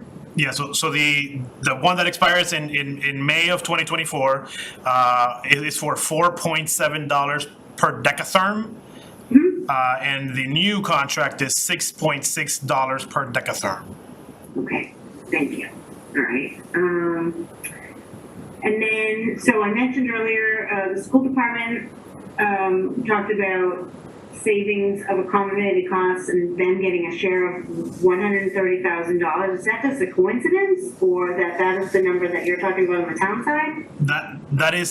Those savings are a result of our reduction in that natural gas line. So yes, we accommodated costs are shared, if you will. So they come off the top, if you will. So that was the portion that the school committee received. So is it basically $260,000 in savings, and we kind of split it with them 50-50? The savings on the natural gas line were about $131,000. There were other changes that were made basically in that process, but we did find probably about that number. Yeah, $250,000. Okay. Okay, here's another crazy question. How do you go from 4.7 per decatherm and to 6.6 and come out with savings in the gas budget? How does that work? When we initially projected out the forecast, we essentially carried a 20% increase in the entire fiscal year. So we, as though our gas prices would go up by 20% on July 1st, right? We are now basically taking that increase on just 1 month, which is the last month, and that is equal to a 4% increase. In the financial forecast that's in the packet, you'll see that in for FY25 we are carrying a 33% increase in that line. Okay. Is the sustainability director, there's been a lot of changes in the planning area. Where is the half-time sustainability director going to land?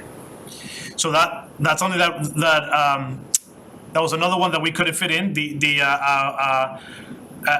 So if you recall, we in this budget in FY23 that we're in, we essentially promoted Andrew to be a shared position as a senior planner. Andrew has since not become the community development director. We kept the senior planner position in the budget, and we are currently interviewing for that position. We had 1 interview today, and we've got 3 more tomorrow morning.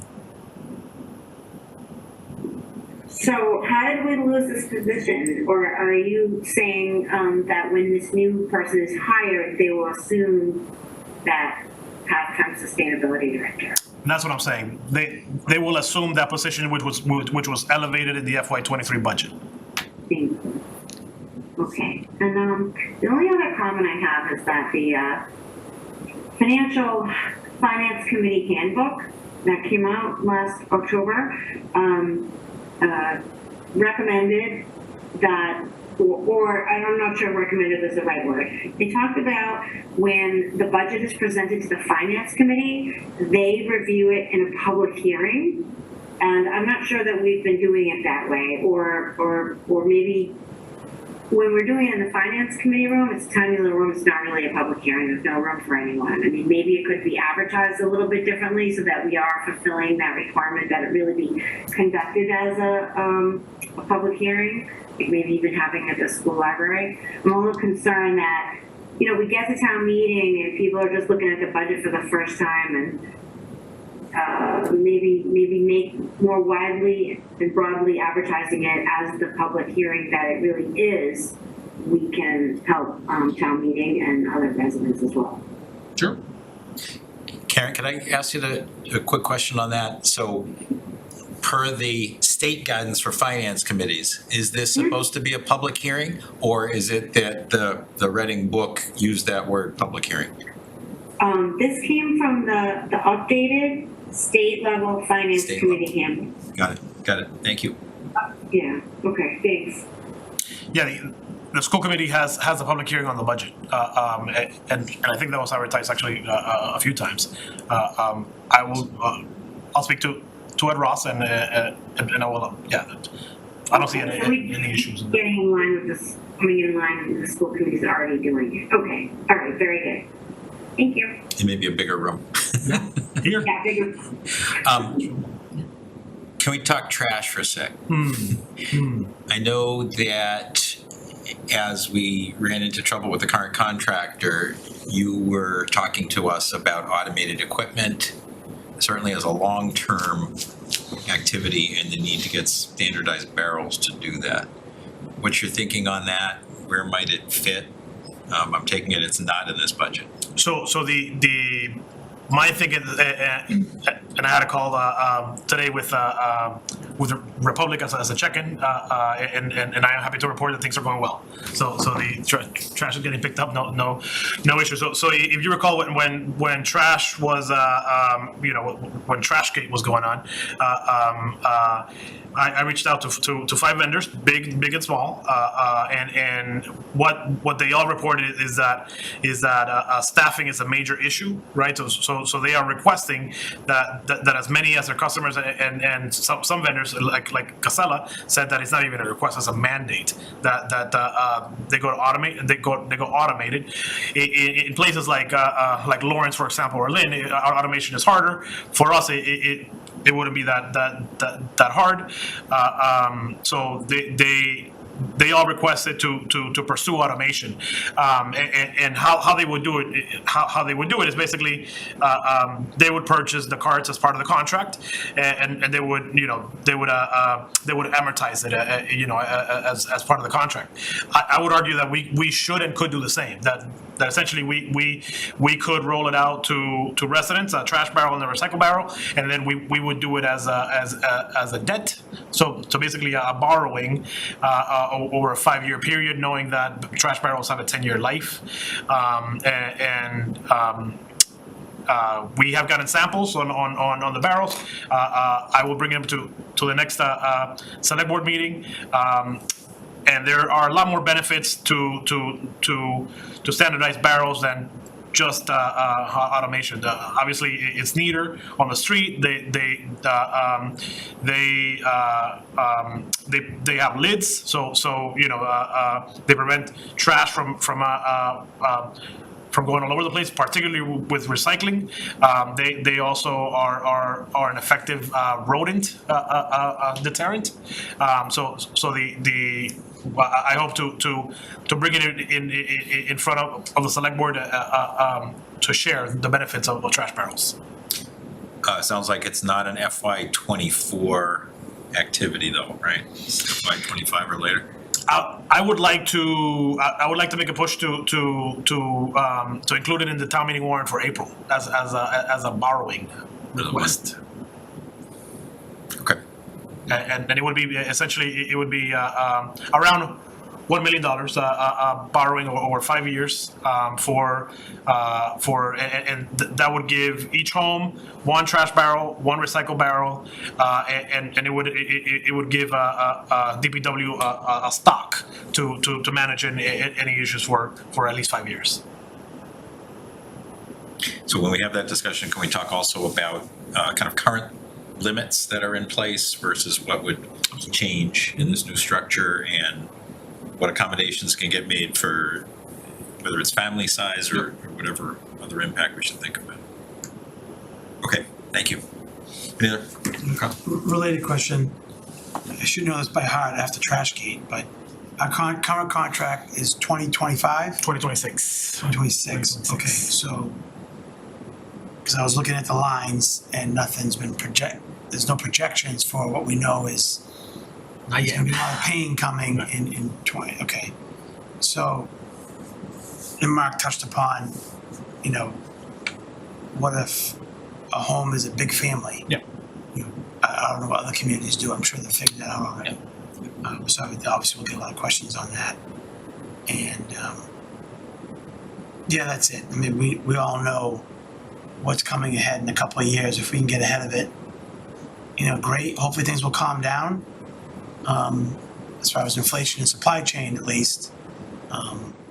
But we know that our tipping fees are gonna go way up and hopefully we can get more people doing Black Earth and other things in town to reduce our tonnage fees. But I know Birch Meadow is starting, so hopefully if that pilot program goes well, we can expand that into the schools, and which will impact everyone else as well. So Yeah, so that Jane Kinsella and Chris Cola are working on a presentation to the select board and have benchmarked essentially, you know, and around us, most communities have rolled out trash barrels and recycle barrels, and with regards to you know the bigger users, I'll say, there's essentially two minds of thought. One is you give a home another barrel, right? And in some communities it's free. In other communities there's a fee. It's not a huge fee. It's more of a, you know, a deterrent, if you will, right? That's one option. Another option is overflow bags, right? So you normally have your trash barrel on Christmas time. You got a special bag that you buy and you put that out. But the trash hauler only picks up those bags and not any bag that's on the street. and the truck can do that? No.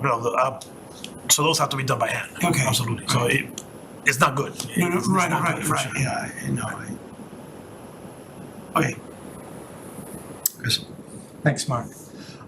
Yeah, it seems like Trashgate's getting worse at this point. I think the plastic bag thing is a horrible idea. I think 1 in 1 barrel for residents is another horrible idea. I know even for myself that wouldn't fly. In Reading is families, so I don't see that flying. I guess it'll be an agenda topic, we can go more into it, but you could have numbers, et cetera, on these different scenarios, because you're gonna have the room packed if everyone's getting 1 barrel each, that ain't gonna work. Yeah. But So it sounds like you'll, with Jane, with Chris, you guys will lead that You're tackling activity into us, and then we Absolutely. can discuss agenda items beyond. Yeah, in an ideal world, we have trash, recycling, and compost. Yes. In an ideal world. Because the amount of food waste that goes into the trash is astounding. So in an ideal, you know, should be our goal, and every community's goal. I know that costs money, but the more residents that we get involved, the cost will come down. You know, we kind of plateaued again. We had a number, we increased it with the campaign, and then we plateaued. Now we're doing one of the schools, great. So that's a much future discussion, but. Yeah, if tonnage goes down, then there's less cost. Right. It's awesome. Right.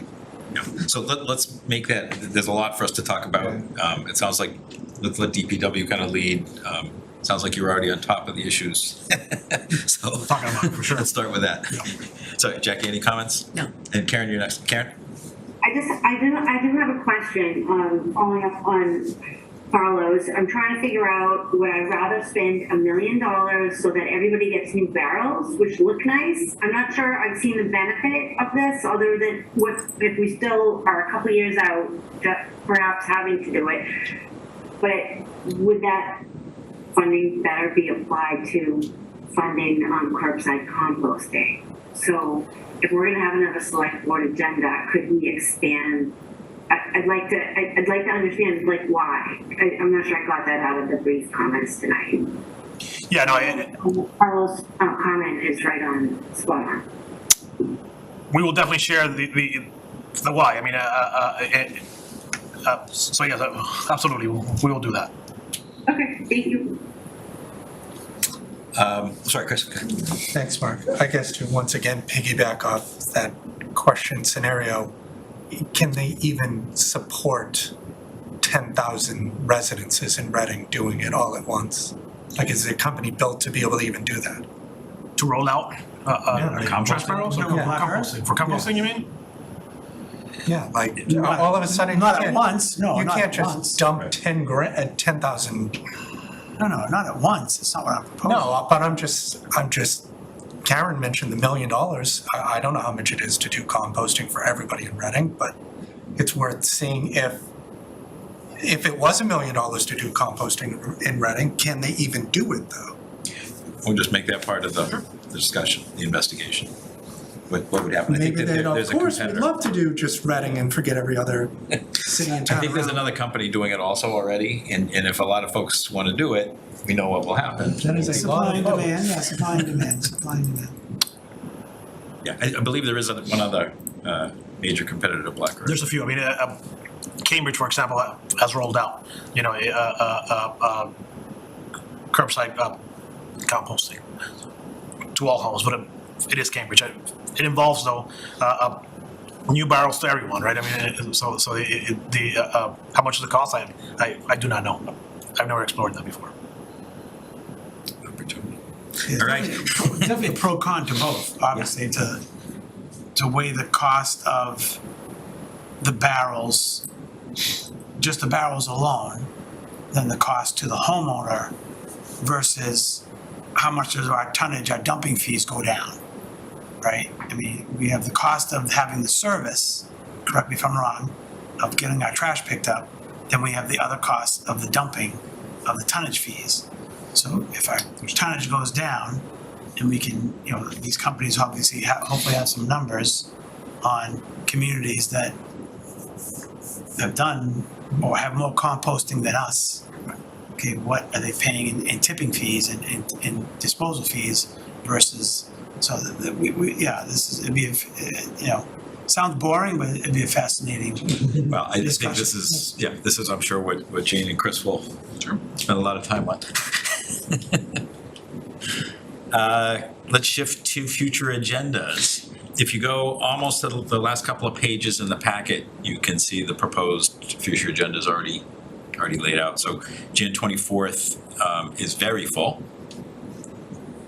Feb 7th is already pretty full. But we tried to incorporate most of the things that we've discussed. Are there either questions or items that aren't on here that folks would like to propose? Okay, well, I don't know if we can, but on February 7th, we have discussion and vote, so that seems to be all in one night. So I think where we landed is that it's a unilateral renewal Right. and a formality for a signature. Right, and I would, I'll happily take the lead, but I would like to explore, if it's even possible, that Burbank, there's the parking, right, for the ice arena in the front. Okay. There's the building, and there's more land in the back. That's included in their lease. That we own the land, but that's part of their lease. Okay. So I would like to, again, I'll take the lead if allowed, to talk to them and find out how much land it is, how many square feet it is, and how much do they really need it. If we can work out an agreement that A, we take some back, B, we reduce the rent, if we can take all of it, like different scenarios of, I don't know if you can, Yeah, no, I'm hearing, but it feels like there's a quick discussion of, hey, do they need it? And then there's a much bigger discussion of, do we want it? right, so step What we do one, with it. would- right, I think we'd always want more land, I think. There's a cost involved, so. Right, exactly, so I guess step one would be, Yeah. is that okay if I ask? I think that sounds reasonable. Karen? Thank you, Mark. So in the lease, it does say that we will be having we can have an annual discussion of the operations of the ice arena. I might suggest that this would be a line item. I would like us to have a discussion on the operations of the ice arena, and then to Carlos' point, we get in, that could be one line item. You mentioned the revenue, which has been going down. I don't understand why it's going down. So I think the select board, we haven't done this in my 3 years. Mark, I don't know if we've ever had the annual discussion in your time, but I think it's necessary. I hate to ask them to do it now in the middle of hockey and ice skating season. I was going to bring it up as a future agenda item, suggesting, like June timeframe, or just sometime not in the middle of their busy season. I mean, Carlos is the liaison, so in my opinion, you're welcome to ask questions, but I would definitely like this board to exercise our option to have the annual meeting, and that I would love to participate in that conversation at that time as well. So it sounds like we got 2, maybe 3 things going on here that we probably should separate. I think in my opinion, it's fine to ask the questions in terms of do they need it? In terms of having that impact, what we're gonna do in February, I think that's too soon. I think the operation discussion shouldn't be in February, and June is probably a great time frame to do Yeah. that. That's a good idea. So to my opinion, to explore it sounds, interesting. To have an impact on what we would do in February, I think sounds like it's too soon. I think that's another discussion. Too late, yeah. Yeah. No, and I don't disagree, and it is their, full-on season. And I should have mentioned this sooner when I learned about it, because I didn't know, that they had land in the back that was part of their lease, honestly.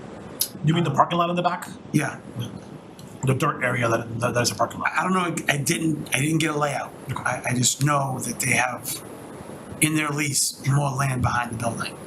Don't know how much, so that's what I want to find out. And B, whenever you have a commercial a lease, you can always do an amendment to the lease at any time. So, as long as both parties agree. So, I guess I can ask, and just get an answer, and then when is a good time to have that discussion? Jackie? 2 items. First, is there a reason why we're discussing and voting on that lease in the same meeting? Is there some kind of time? There is a time issue, right? I'm sure there is. It's February 23rd, and again, I mean, there's no action required. If the select board should not vote on it, the lease renews. Yeah, it's their option to renew. Yeah. Okay. There's no option, but town council has recommended that something is executed that Yeah. documents the agreement. Yeah, I guess I'll just note that, again, is something I think we've been striving for discussion and then vote. But I get it that, if no action is taken, it renews. And then the only other item is I think just an edit at the top of page 173, one of the last items on the February 7th agenda. Mark, I assume that you meant that this was not the master plan, because that's like a zoning specific, and so Thank it would you. be like a capital plan, or what's your, Strategic plan. yeah, okay, Sounds good to me. okay, Thank you. Yeah. Yes. yeah, Absolutely. So, but before we kind of, let's close on the yeah, ice arena topic. So, and again, to your point, it might be nice to split them, but it's almost like the vote needs to be in February and the discussion in June. So it's kind of upside down. I see what you're saying. Yeah, okay. Then that's fine. I take it back. I mean, I don't take back the, flag again for the record that we should always try to discuss and vote when we can, but I understand that there are cases where that isn't appropriate, and I agree with giving them some leeway during their busy time of year. Chris, is that okay with you in terms of that structure for the ice rating discussion? Yep. Okay, all right, now let's, other topics, sorry. So, thank you for the correction, that's one. Karen, I see your hand. Any other topics? Yeah, quick one. The 90 days for the regulatory changes for green communities should have expired at this point. And the sooner we figure out how we're going to be allowed to participate and loop in RMLD, the sooner we can get our hands on hundreds of thousands of grant money. So I'm hoping we can, Fidel, I don't know if you've already asked someone to follow up on that, but I would love to know what our path forward is. Yeah, I reached out to Green Communities on January 3rd. They replied that they still don't have a pathway yet.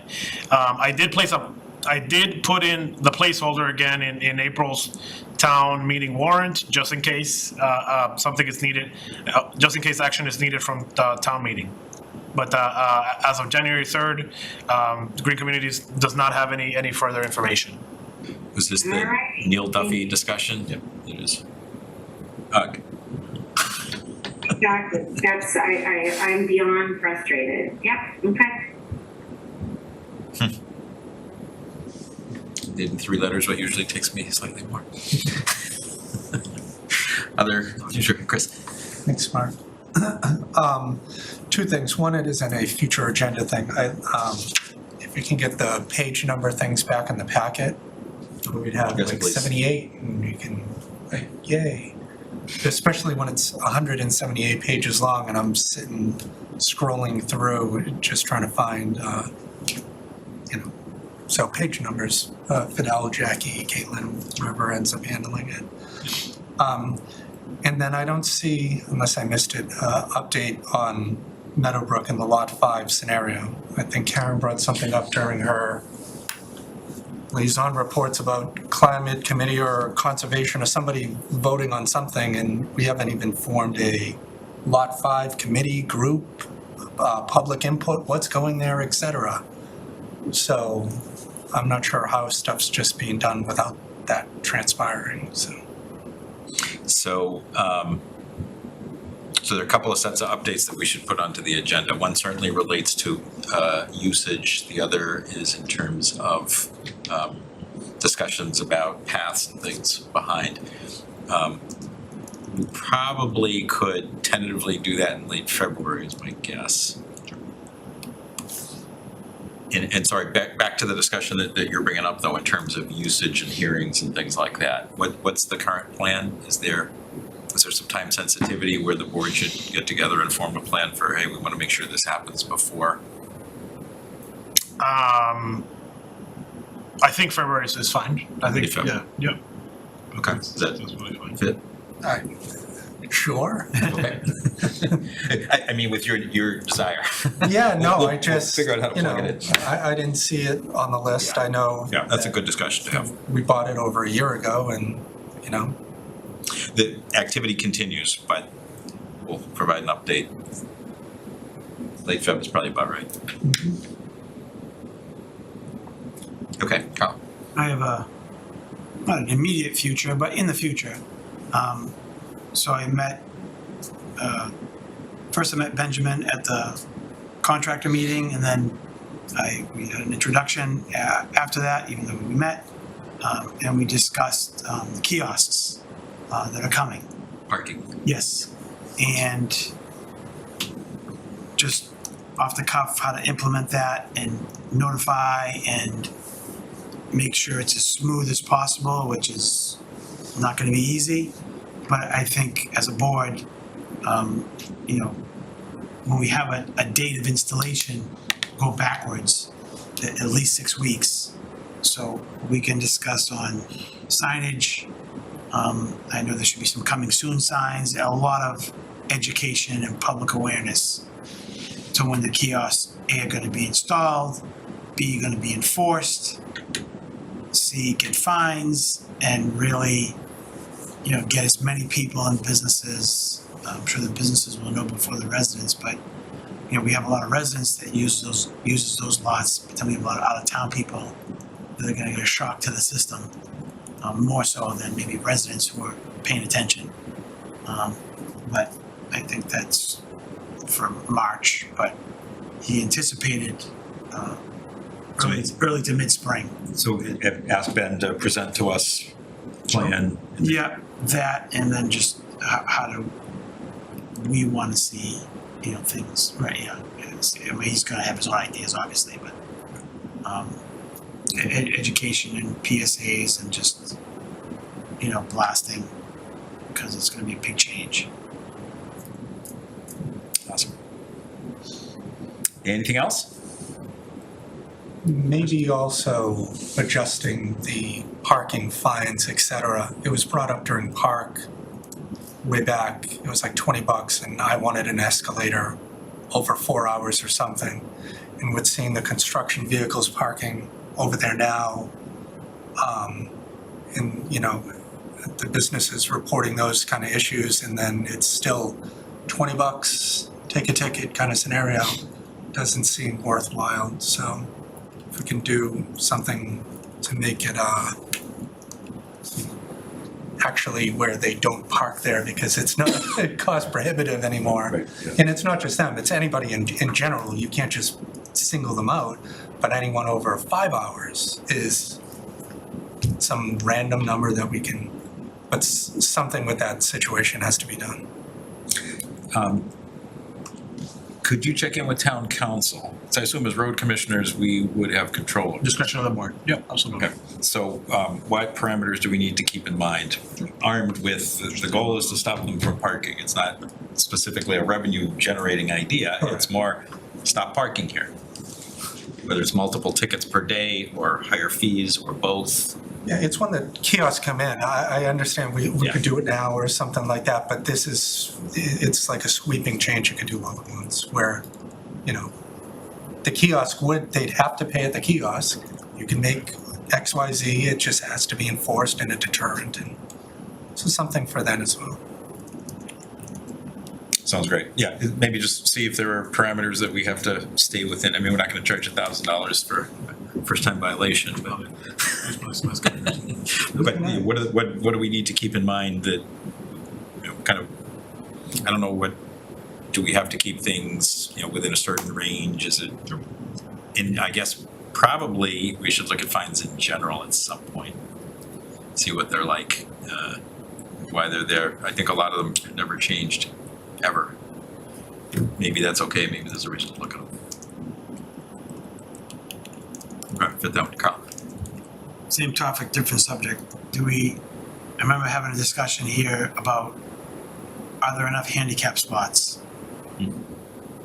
And does anyone remember that? Yeah, in park there wasn't enough handicap spots, but I'm not sure how we're gonna fix that, especially with Haven being all redone. I guess that gets taken care of then. But On the street, you mean? Yeah, on the street, right? Yeah. But yeah, during park it came up that it's inadequate, especially outside of CVS. So I don't know how we address that. So, could we address this to Andrew to kind of explore and come back to us with status and some thoughts on how to explore it further? Maybe that's a starting point. Cool. Anything else? All right, let's go to minutes.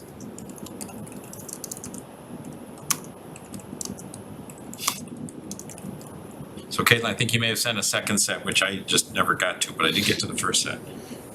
Yes, so for the first set, I'll share my screen. I just had edits from Mark.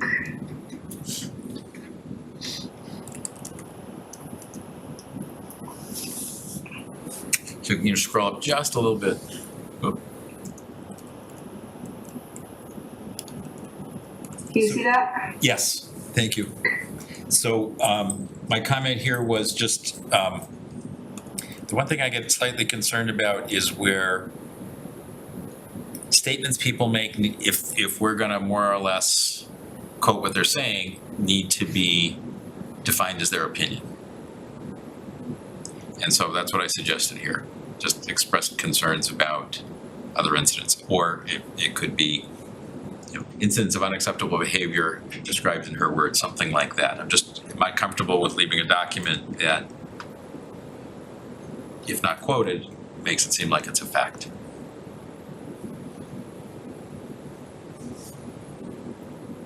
So that was my suggested couple of words.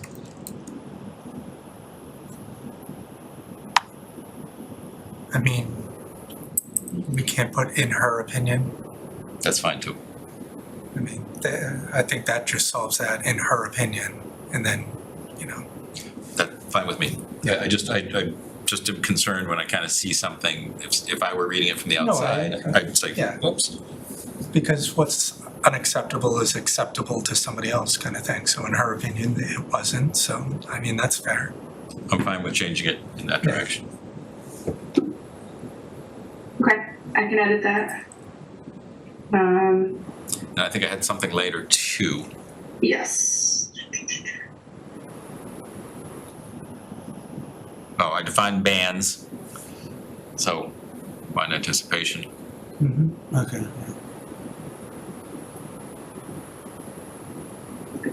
And then just, the board requested the town manager seek input from town council and noted they need to discuss this process further.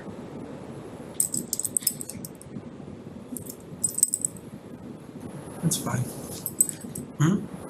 All right. Is there anything else? Oh, hang on.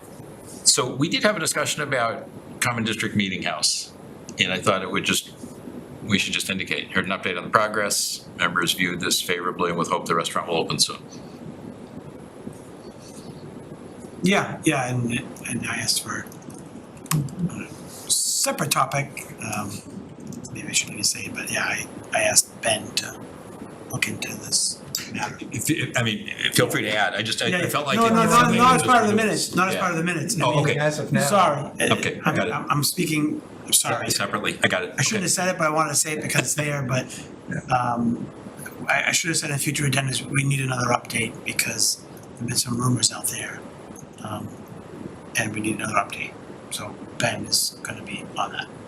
Okay, so can we add that to the request? Yeah, sorry. I didn't. No worries. Okay, was there anything? I don't think there's anything else, but I think that was it.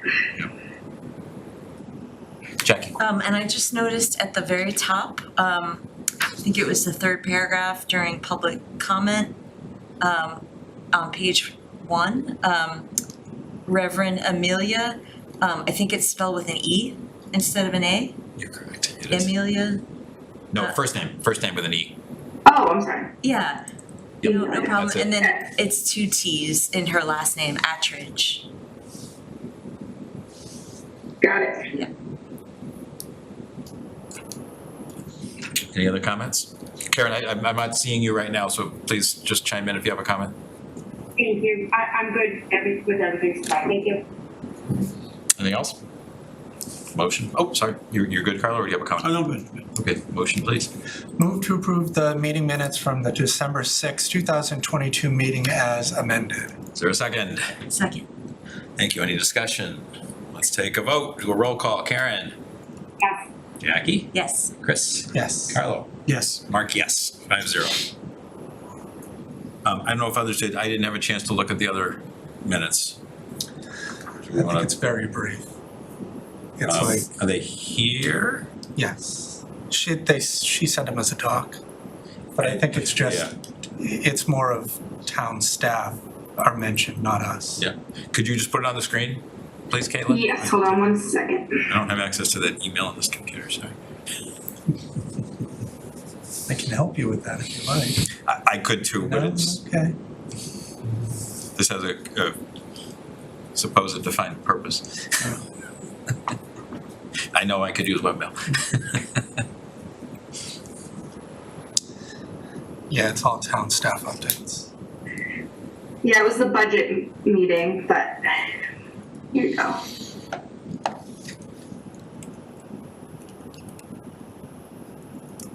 I didn't have any concerns with any of this. It looks great. You scroll down, please.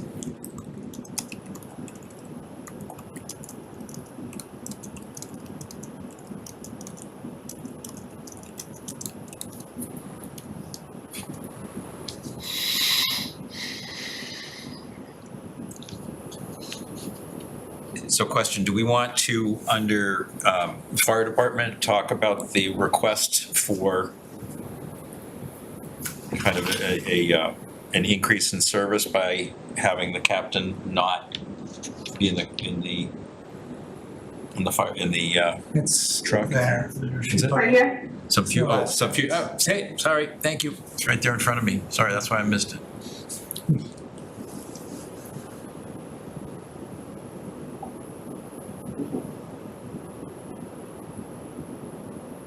Can you scroll down a little bit, please?